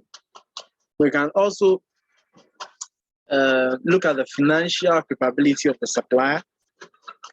We can look at the technical capability of the supplier. We can look at the sustainability capability of the supplier. We can look at the quality,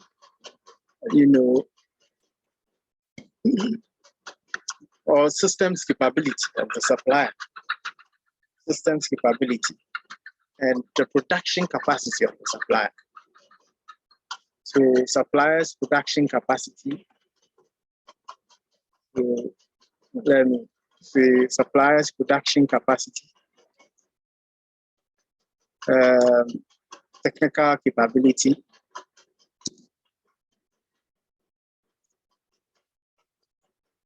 Technical capability. You can look at the sustainability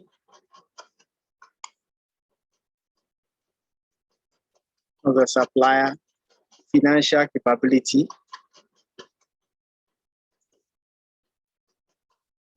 and systems capability.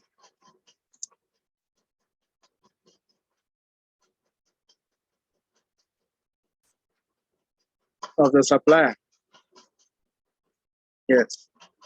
So the financial looks at the supplier's profitability, liquidity, investment, attractiveness, and efficiency. Then sustainability here, we are looking at the supplier's environmental aspect and the supplier's social and ethical performance. Then we can look at technical capability. We are looking at whether the supplier can do the job. Is the supplier having the requisite expertise in that area? The machines, the human resource, technology, among others.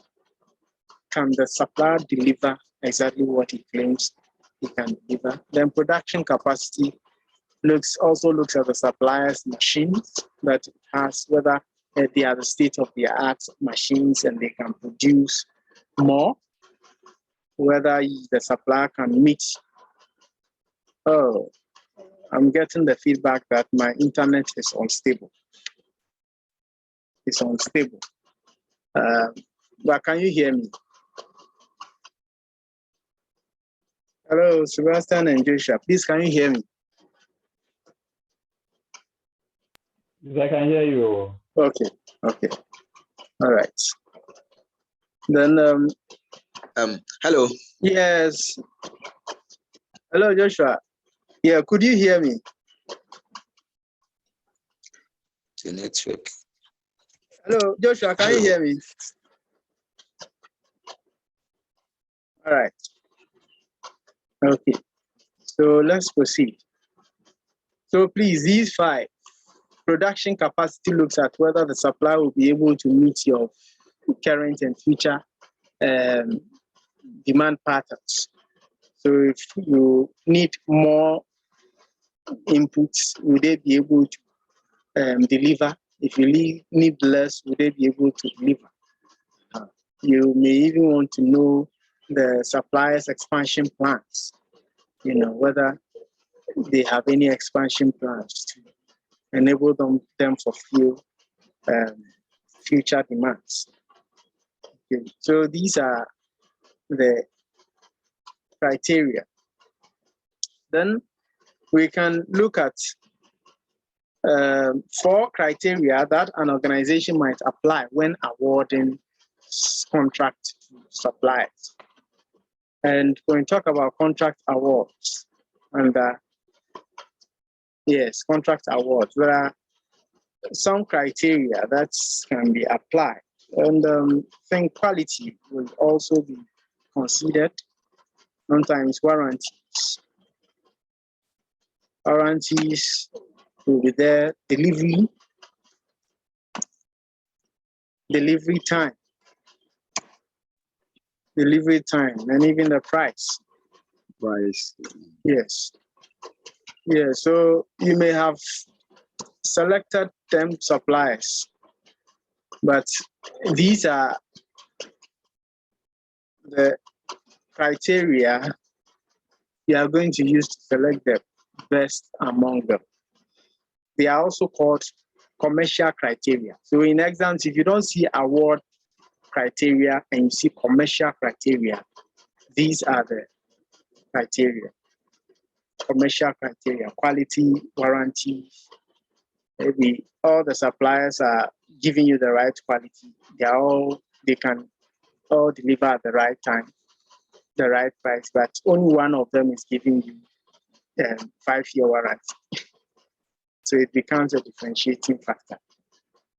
Okay, then we can explain the activities that could be undertaken by an organization to identify and appraise potential suppliers as part of a sourcing process. This was the assignment I gave. I gave this assignment. I think Gloria is supposed to join us. Gloria is supposed to join us. But why hasn't she joined? Okay. So just give me a minute. Right. So, oh, Joshua's network isn't still there. Now let's still proceed.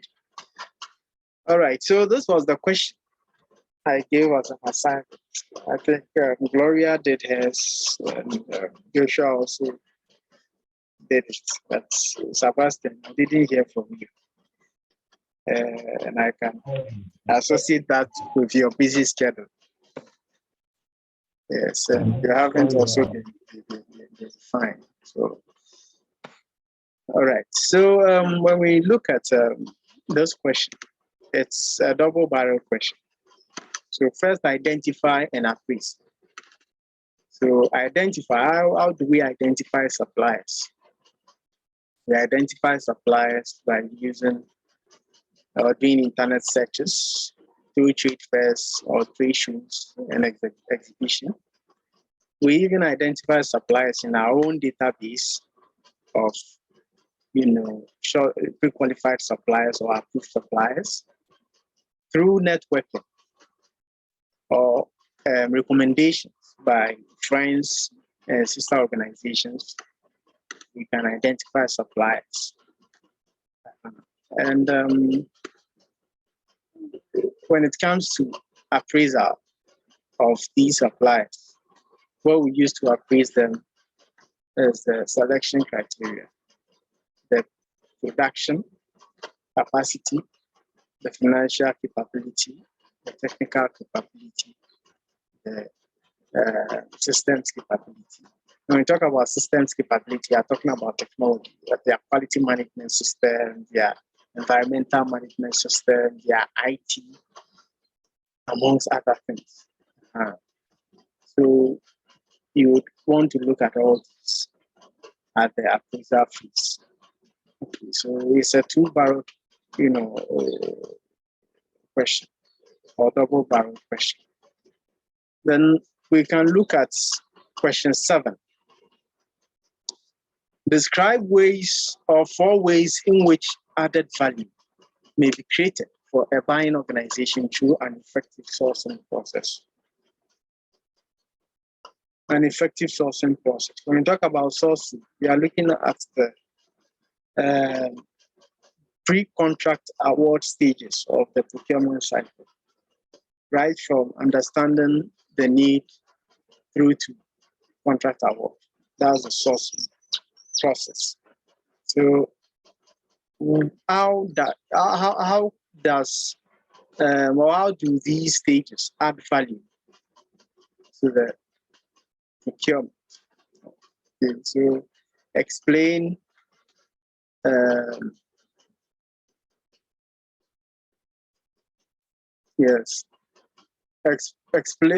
describe 4 ways in which added value may be created for a buying organization. Basically, we are talking about the benefits of these stages, the importance of these stages. That's all. The value is in the importance. So why do we need to understand the need and define the need, develop high-level specification? There is a reason for developing the need. And we've looked at the purpose of specification development, the reasons. Then why do we need to do market analysis? Why do we need to assess the market and identify the number of suppliers in the market? Why do we need to do, make or buy analysis? Why do we need to understand the external environment, the macro environment, using the staple framework? Why do we need to even select our suppliers or appraise our suppliers. So it's a supplier selection. Why do we need to invite tenders? Invitation to tender. Is tendering even important? Why should we do that? Why do we even need to award contracts? So describe 4 ways in which added value may be created for a buying organization through an effective sourcing process. So you can use the stages, maybe 4 stages, And here you can draw the procurement cycle because it's still part of the process. Using the sourcing process. The sourcing process is within the cycle. So you can draw the procurement cycle quickly, and give a brief narration explaining that the sourcing process is part of the procurement cycle. And these are the 4 ways added value can be created for the buying organization through an effective sourcing process. Then you just move on, to explain that. Then outline 3 ways in which supplier selection may add value in the sourcing process. So here, they've limited you to just one element. Question 7, we identified 4 stages, but here they've limited you to just one stage, which is supplier selection. So outline 3 ways in which supplier selection may add value in the sourcing process. And here we can even use the elements. Yes, the production capability, financial capability. And even under financial, why do we need to appraise the financial performance of suppliers? Why do we need to appraise the sustainability performance of suppliers? Why do we need to appraise the technical performance of our suppliers? These are, you can even get more. So 3 ways won't be anything for you to do. So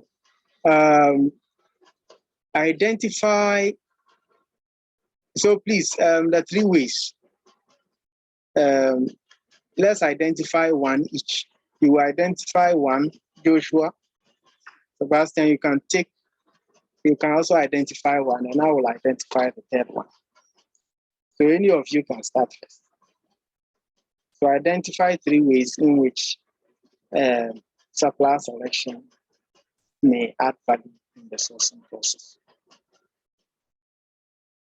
We'll take any supplier selection criteria and describe how it will add value.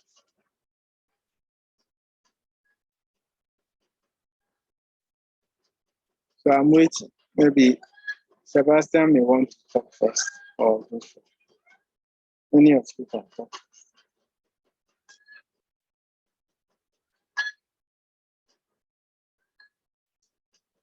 I'm waiting now. Oh.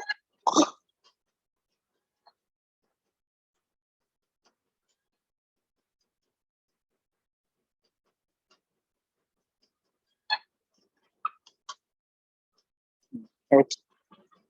So I'm not getting you to talk. So let me mention one. At least when you take the technical capability of the supplier,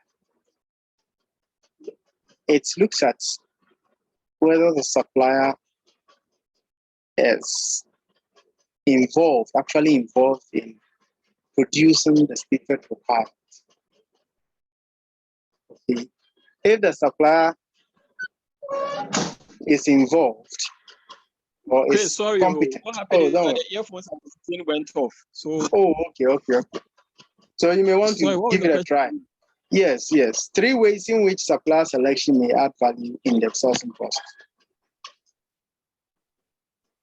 3 ways in which supplier selection may add value in the sourcing process.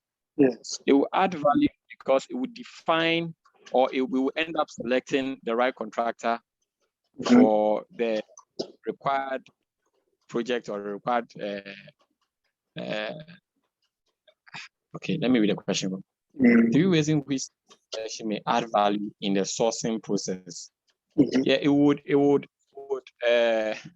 help in the suppliers responding, or we getting quality responses, since the contractors or the suppliers would have been selected based on the tender being launched or the sourcing process, or the sourcing process. Okay. The English has finished. I'm ready.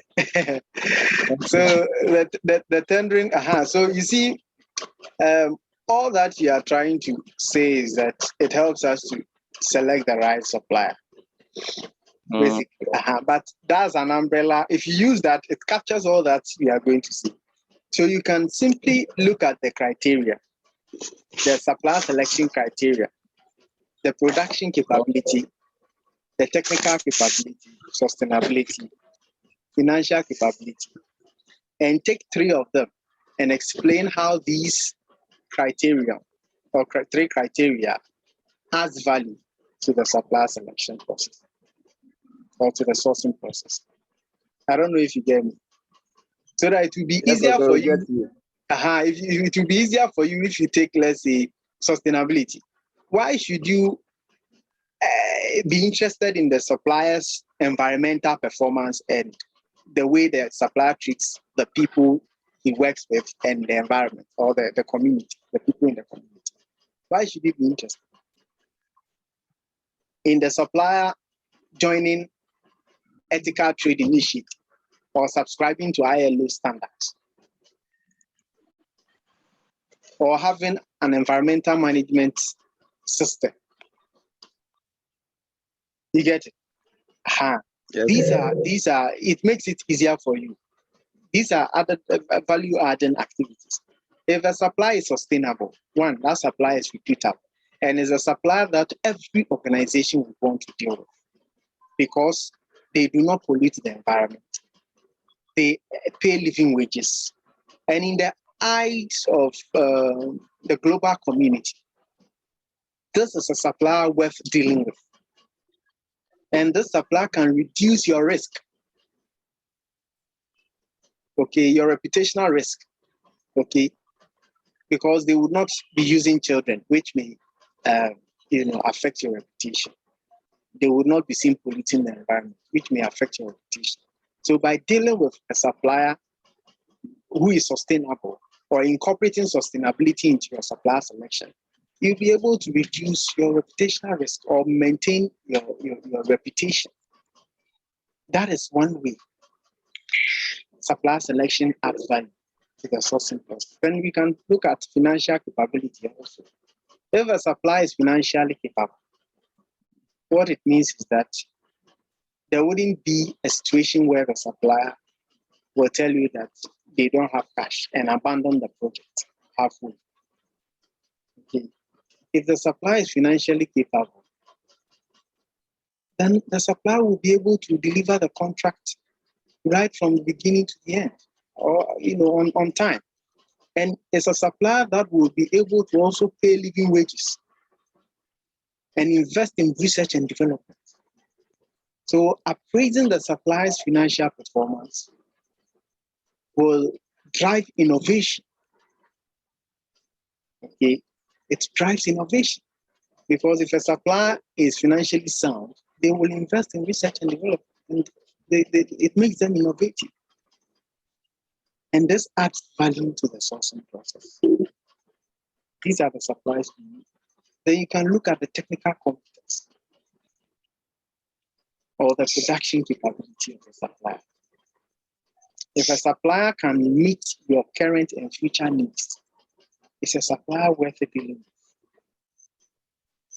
So that today you need 100, tomorrow you may need 10,000. This supplier should be able to meet that requirement. So all these 3, the 3 I just mentioned, are the ways suppliers can be appraised. So That is how supplier selection adds value to the sourcing process. So it makes it easier for you to explain it. Then we can identify the main stages of the sourcing process. And that starts from understanding the need to contract award. That's all. That's the stage, or these are the stages of the sourcing process. So please take notes. And you can explain them, including supplier selection. It also includes, developing documentation, knowing whether you are going to use RFQ or invitation to tender. Then you select the suppliers, then you invite tender. You talk about tendering process, maybe summarize the stages in the tendering process, and move on to contract evaluation, or the evaluation of the tender using the committee, the review committee, then tender evaluation committee. Then you move on to contract award, how you award the contract and all that. So identify the main stages of the sourcing process. So anything about the stages of the sourcing process, you won't waste enough time on it at all. Analyzing the supply market is one of the key pre-contract stages in the sourcing process. Outline 5 possible sources of information for finding potential suppliers at this stage of the sourcing process. So sources of information for finding potential suppliers. So there are primary sources and there are secondary sources of information. Okay, so here they are telling us that analyzing the supply market is very important. Yes, it's one of the key pre-contract stages. Let's outline 5 potential sources of information for finding potential suppliers.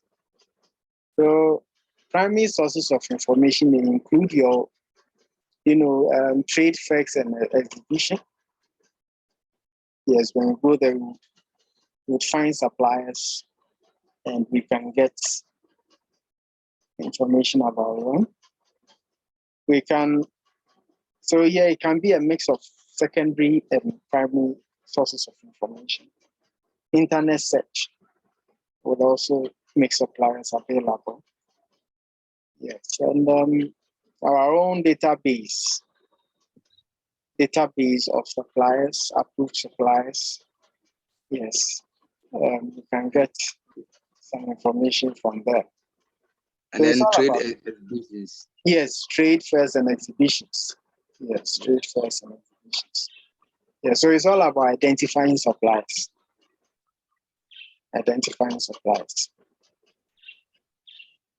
Then question 11, describe 5 ways in which, and you know that suppliers can also be identified using professional bodies, through professional bodies. Yes. Yeah, CIPS has an approved list of suppliers. If you want them to get you some suppliers, they will be able to. And these suppliers are pre-qualified. And I think PPA also has it. Okay, so describe 5 ways in which contract management might add value after the contract award stage of the sourcing process. 5 ways. Is contract management important at all?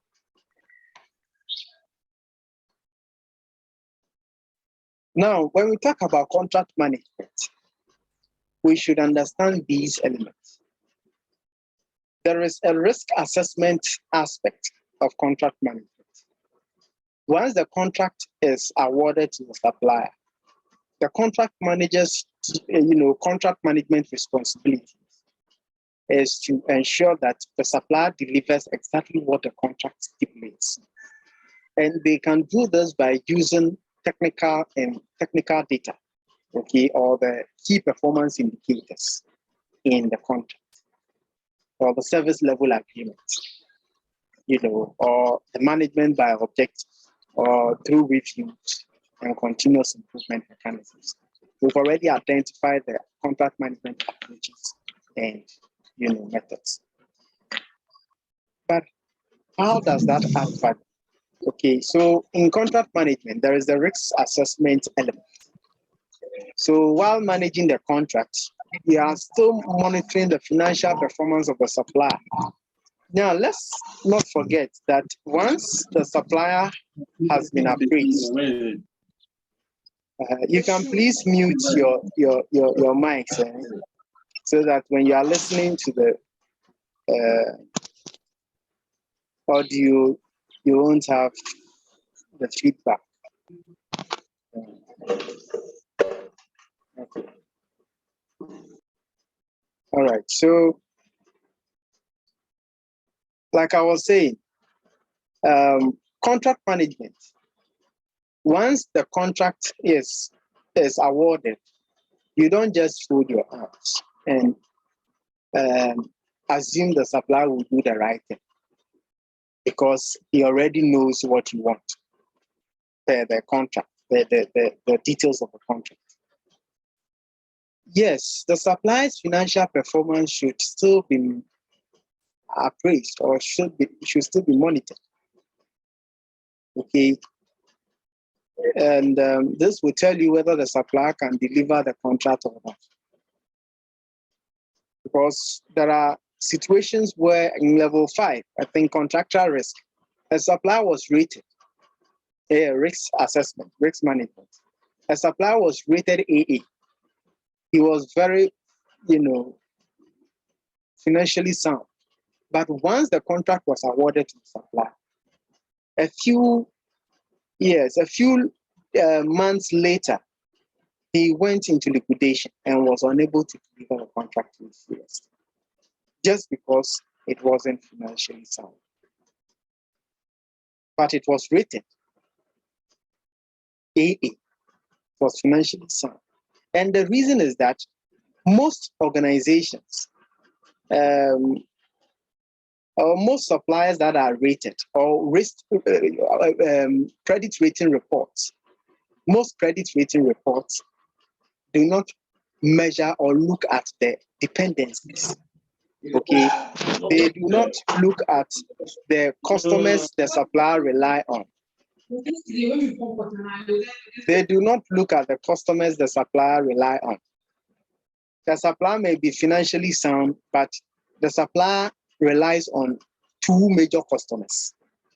And it's these 2 major customers that contribute a chunk of contribute to a chunk of the supplier's total revenue. Maybe Sebastian and I'm the supplier, and Sebastian, my major customers are Sebastian and Joshua. And they contribute about 80% of the money I make as a supplier. And the rest 20%. So what happens to me if I lose Sebastian and Joshua? It means I'm doomed. I can go down, I will fall down. Brah. And credit rating doesn't look at that. It doesn't look at the number of customers the supplier depends on for survival. It only looks at the financial statements and that. Okay, so it's important to monitor the supplier's financial performance as part of the contract management. So you are able to minimize the risk. So you're able to know, hey, look, the supplier is going to liquidation, let's switch. This supplier cannot deliver. Looking at the tsunami or the earthquake in their country, they won't be able to deliver. So let's, quickly place an order with supplier B. These are all part of contract management activities. Risk management is part of contract management, and it adds value. It helps you build effective contingencies. Then you can also look at even contract administration when it comes to payment, follow up. When you are following up, on a supplier's, contract delivery. Yes, you want to know the status of the contract, how far they've gotten with the contract.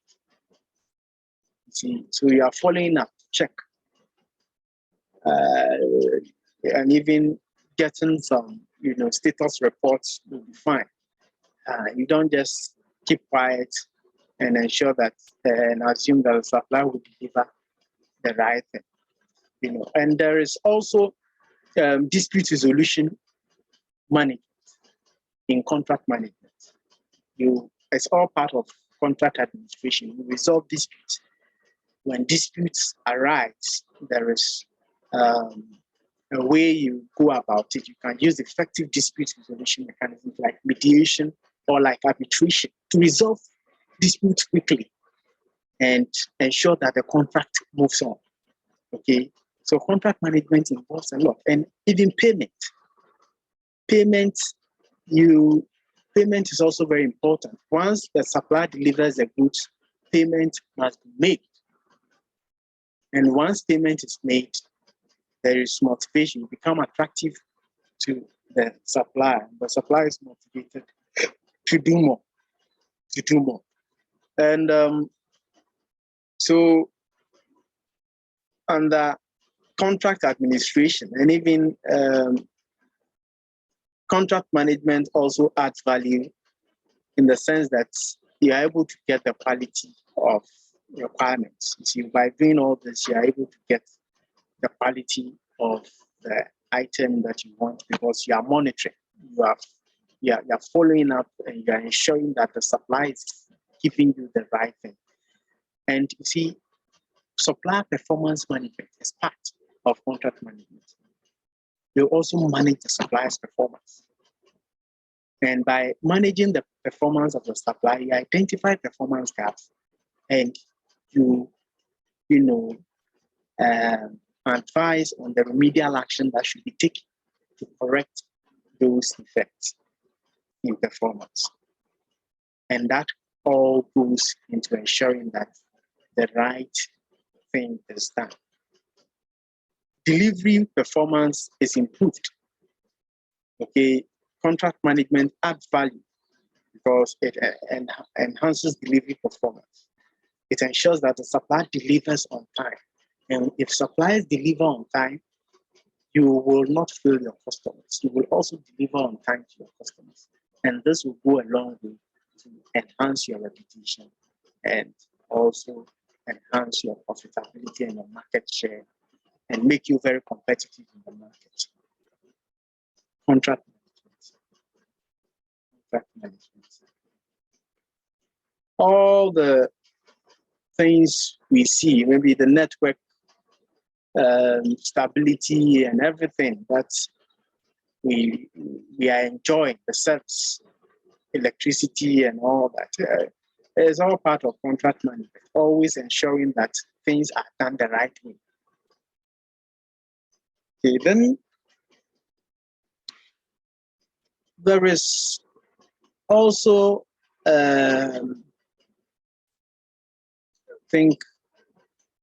change control. Yes, documentation and change control. It's also part of contract management. And we know that contract isn't carved in stone. Modern contracts are flexible. So there can be changes. The buyer can say, oh, let's change A, B, and C, because things are changing and all that. And when that happens, it also promotes flexibility. It promotes flexibility and makes you responsive to change. The contract management makes the buying organization responsive to change because it allows change. There is change management in contract management. Maybe you want to modify your specification. You've used second-hand products, and now you need energy efficient, products. So you review the specification or you modify the specification so that you can get a more sustainable version of the product. And this reduces your cost in the long term as part of contract management. So, contract management adds value. It ensures that we get the goods at the right time, at the right place, we get the right quality, and we ensure that the right price is paid. So question 12, provide an explanation of the purpose of Incoterms in the context of sourcing from the international suppliers with appropriate examples. So what we know about Incoterms is that it's an international commercial term developed by, or it's a set of terms developed by the International Chamber of Commerce. And it prescribes the role of the buyer and the supplier. That's the purpose. The buyer and the supplier's responsibility are clearly defined under each input. And who is responsible for ensuring the goods are also clear under the input terms or under each term. Maybe the supplier is responsible for ensuring the goods in transit, and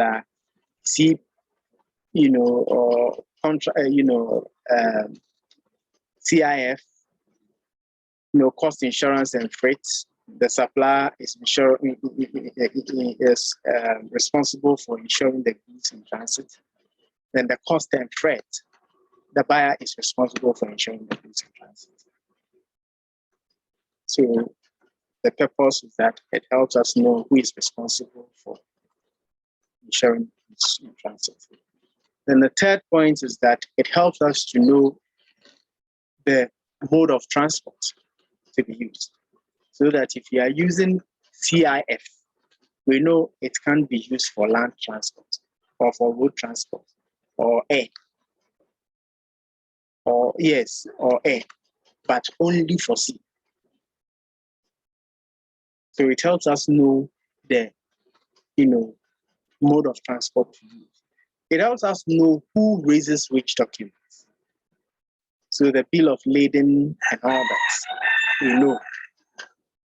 Like the supplier will have to make all these documents available. Okay, and when it comes to the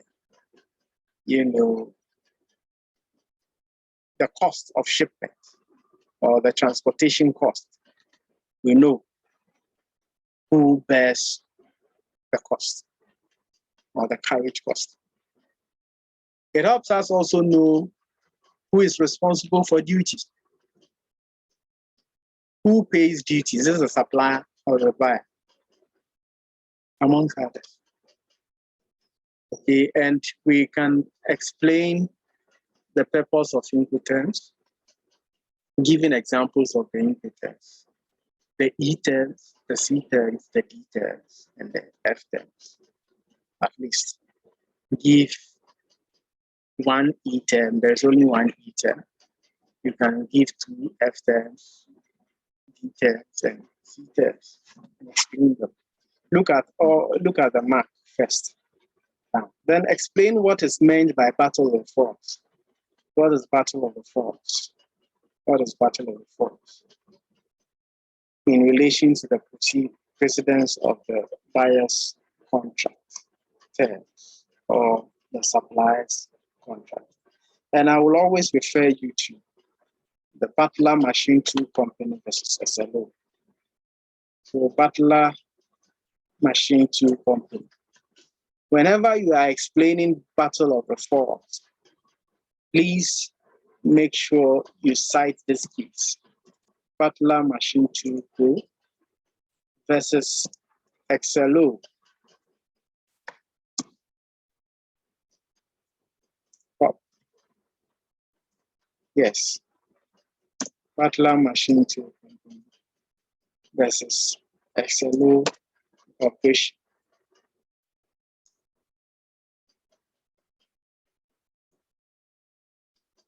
So take notes. So I won't talk much on this. It's all about the back and forth of terms until the one who fires the last shot wins. Okay. So that's the battle of the forts. And it usually occurs with standard term contracts, where the buyer or the supplier fails to agree to the terms of the buyer and flies his terms back to the supplier or to the buyer, and the buyer has to agree or disagree with the supplier's terms. So the back and forth is what the battle of forms is all about. Then explain with examples the difference between implied and express terms within a contract. And we know what the difference is. Implied terms are assumed to exist by virtue of the nature of the contract or custom, of trade, or by the need for business efficacy, or by common law or by statutory law, like the Sale of Goods Act. They are implied or assumed to exist. But express terms are expressly stated in the contract or explicitly stated in the contract.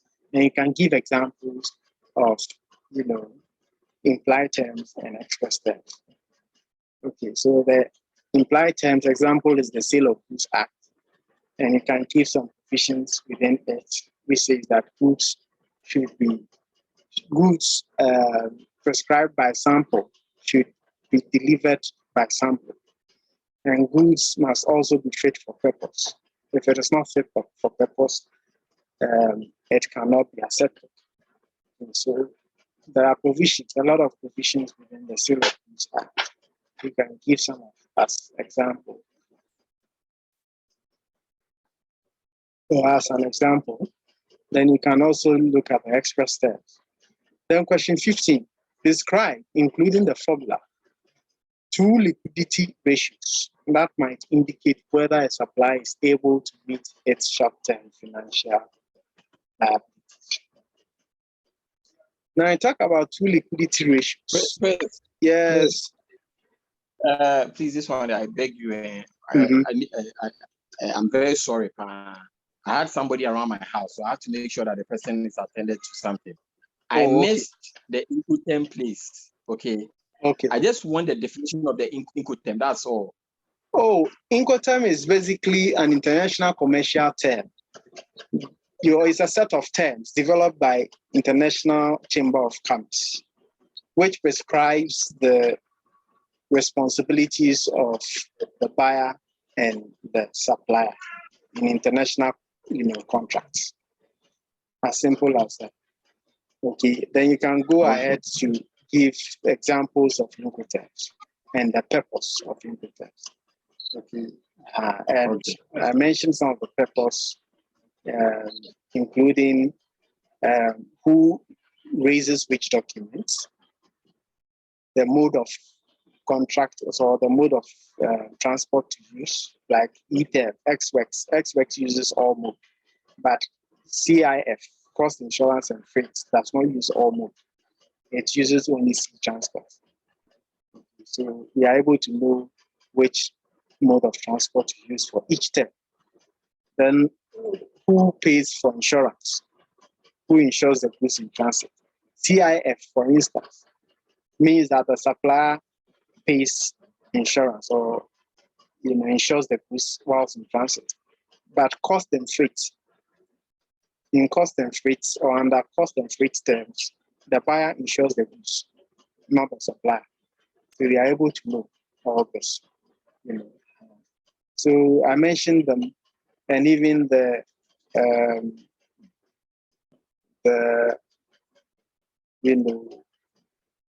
duty. Who pays duties? Is it the supplier or in XWEX? And the XWEX is the buyer that pays duties, not the supplier.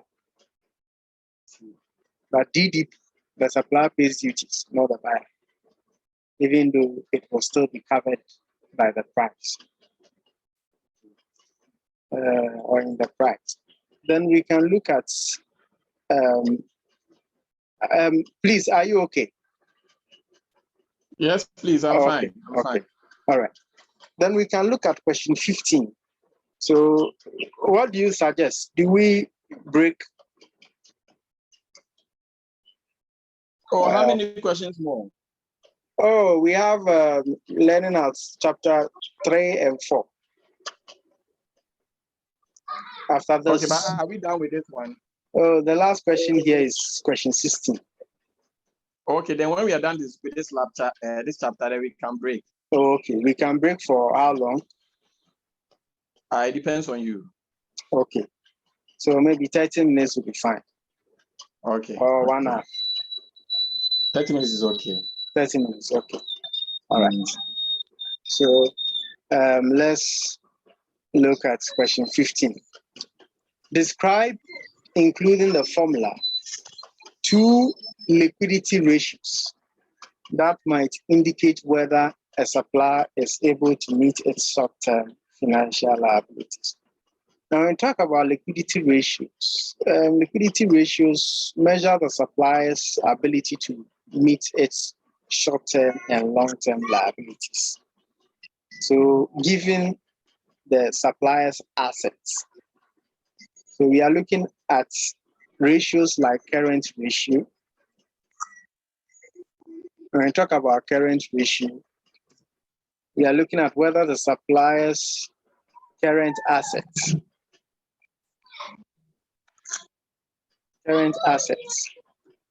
can cover its current liabilities.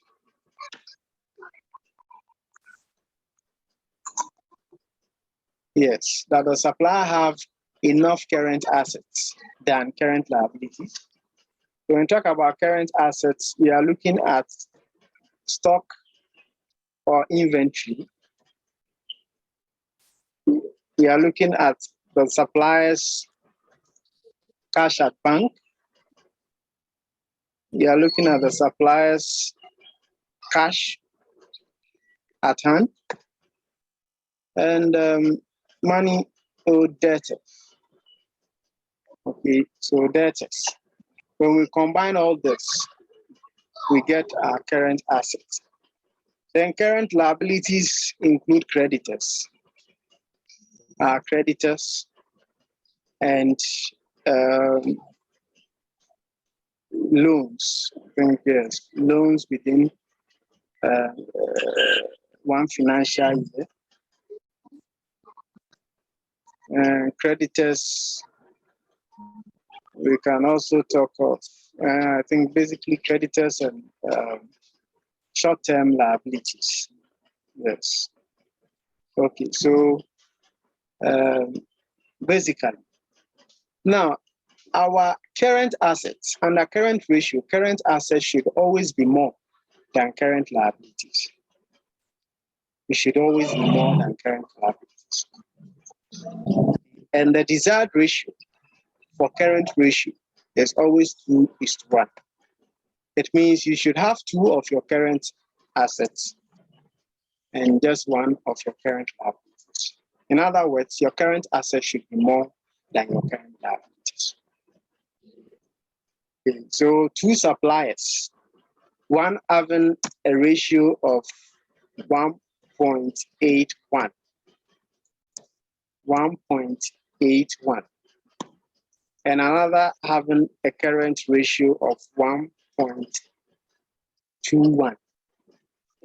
We will obviously go for the one with the higher ratio, which is 1.81, and that is closer to 2 than 1.21.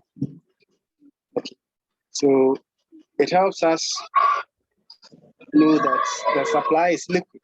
The supplier can offset its current liabilities with its current assets because it has enough current assets.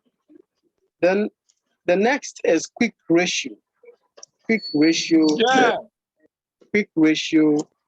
or otherwise called asset test ratio.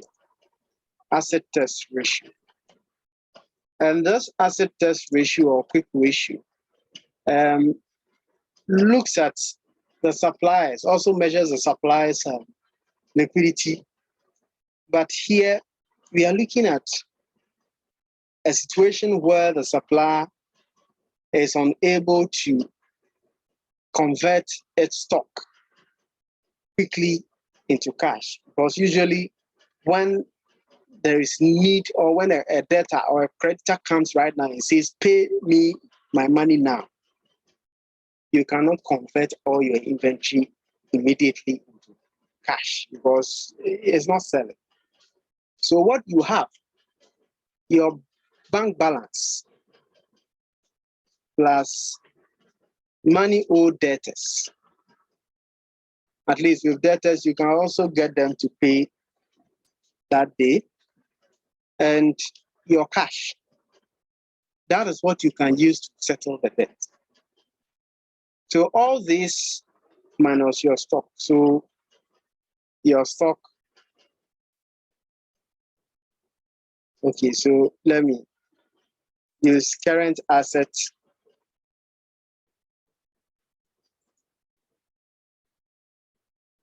minus stock divided by your current liabilities.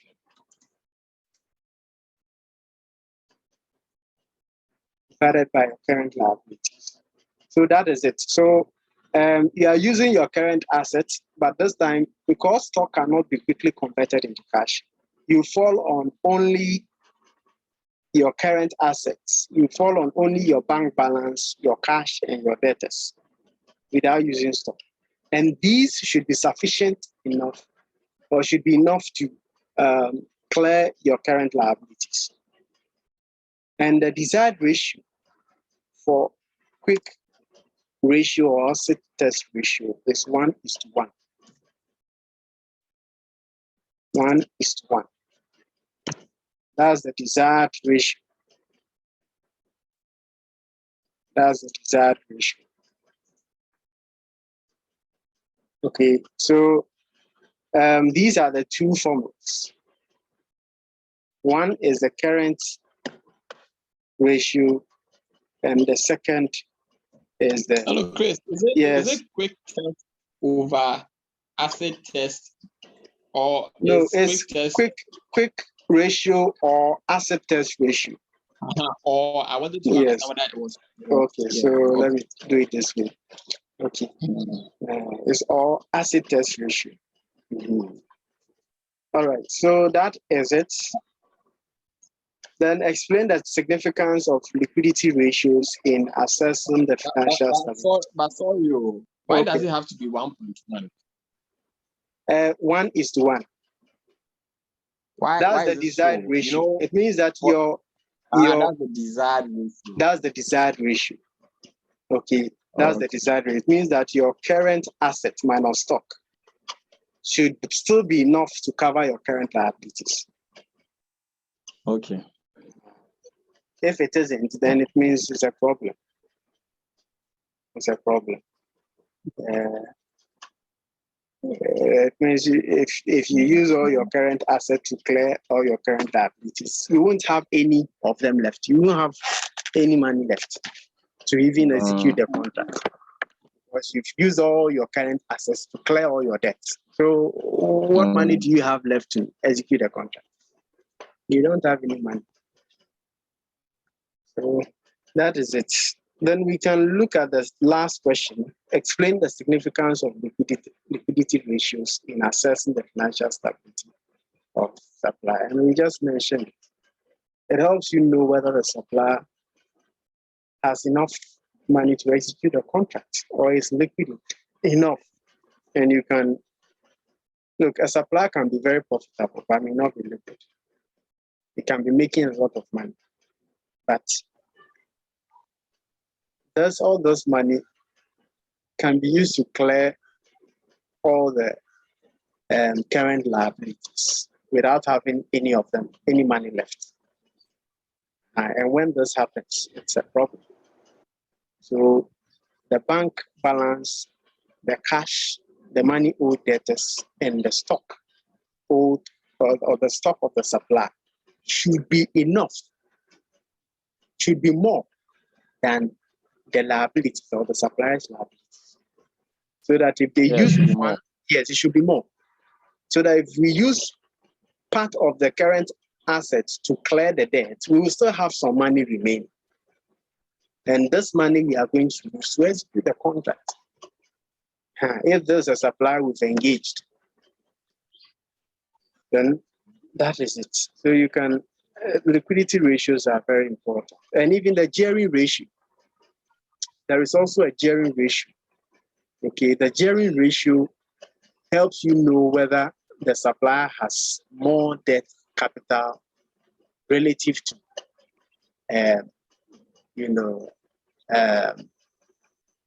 how do we call it? Shares. Okay, share capital. Okay, and we know with shares, shareholders get dividends, and they only get their dividends when their organization is making profits. So the higher the profits, especially with ordinary shares, I'm talking about the ordinary shareholders, the more the profits made by the organization, the higher the dividend. But with debt capital or loan, the bank is not waiting for you to make profit before you pay your loan. Whether you make profit or not, the interest on the loan will still have to be paid. So if you have more share capital, it's better than debt capital or loan capital. Because at least with that one, you have some peace of mind. If you make more profit, that is when you pay more dividend. If you are not making profit, you are not paying dividend. Or you are not making profit. But you will still want to make some profit. So there it is. So having share capital, more share capital, is better than having more loan capital. And gearing ratio tells us that. So a supplier with a higher gearing ratio is less desirable. It means the supplier has more debt capital or loan capital. So the supplier will be using all the money he gets to pay interest on loans. He may not have enough left to execute the contract. But the one with more share capital than debt capital will have a lower gearing. The lower gearing of 10% or 20% or 25% is more desirable than a supplier with a gearing of 80% or 90%. That's even too high. Even 50% is high. So it means the supplier will be using all his money to pay loans, and he may not have enough left to execute the contract. And these are the implications. So explaining the significance of liquidity ratios in assessing the financial stability of the supplier. That is it. Okay, so we can now go on break. We would reconvene at 1:39 or 1:40. Hello, sir. Yes, Hello, Joshua. sir. Yes, Joshua. Can you make it at 2? At 2.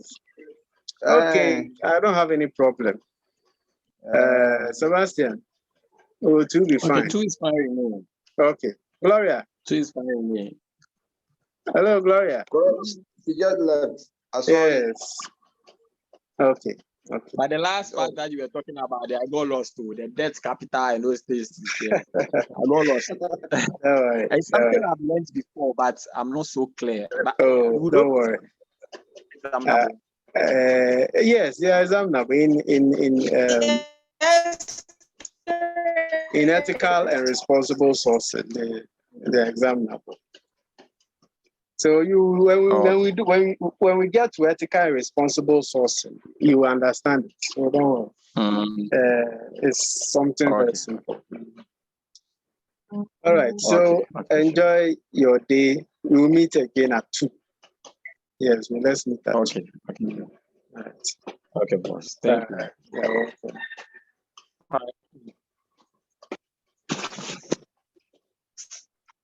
Bye.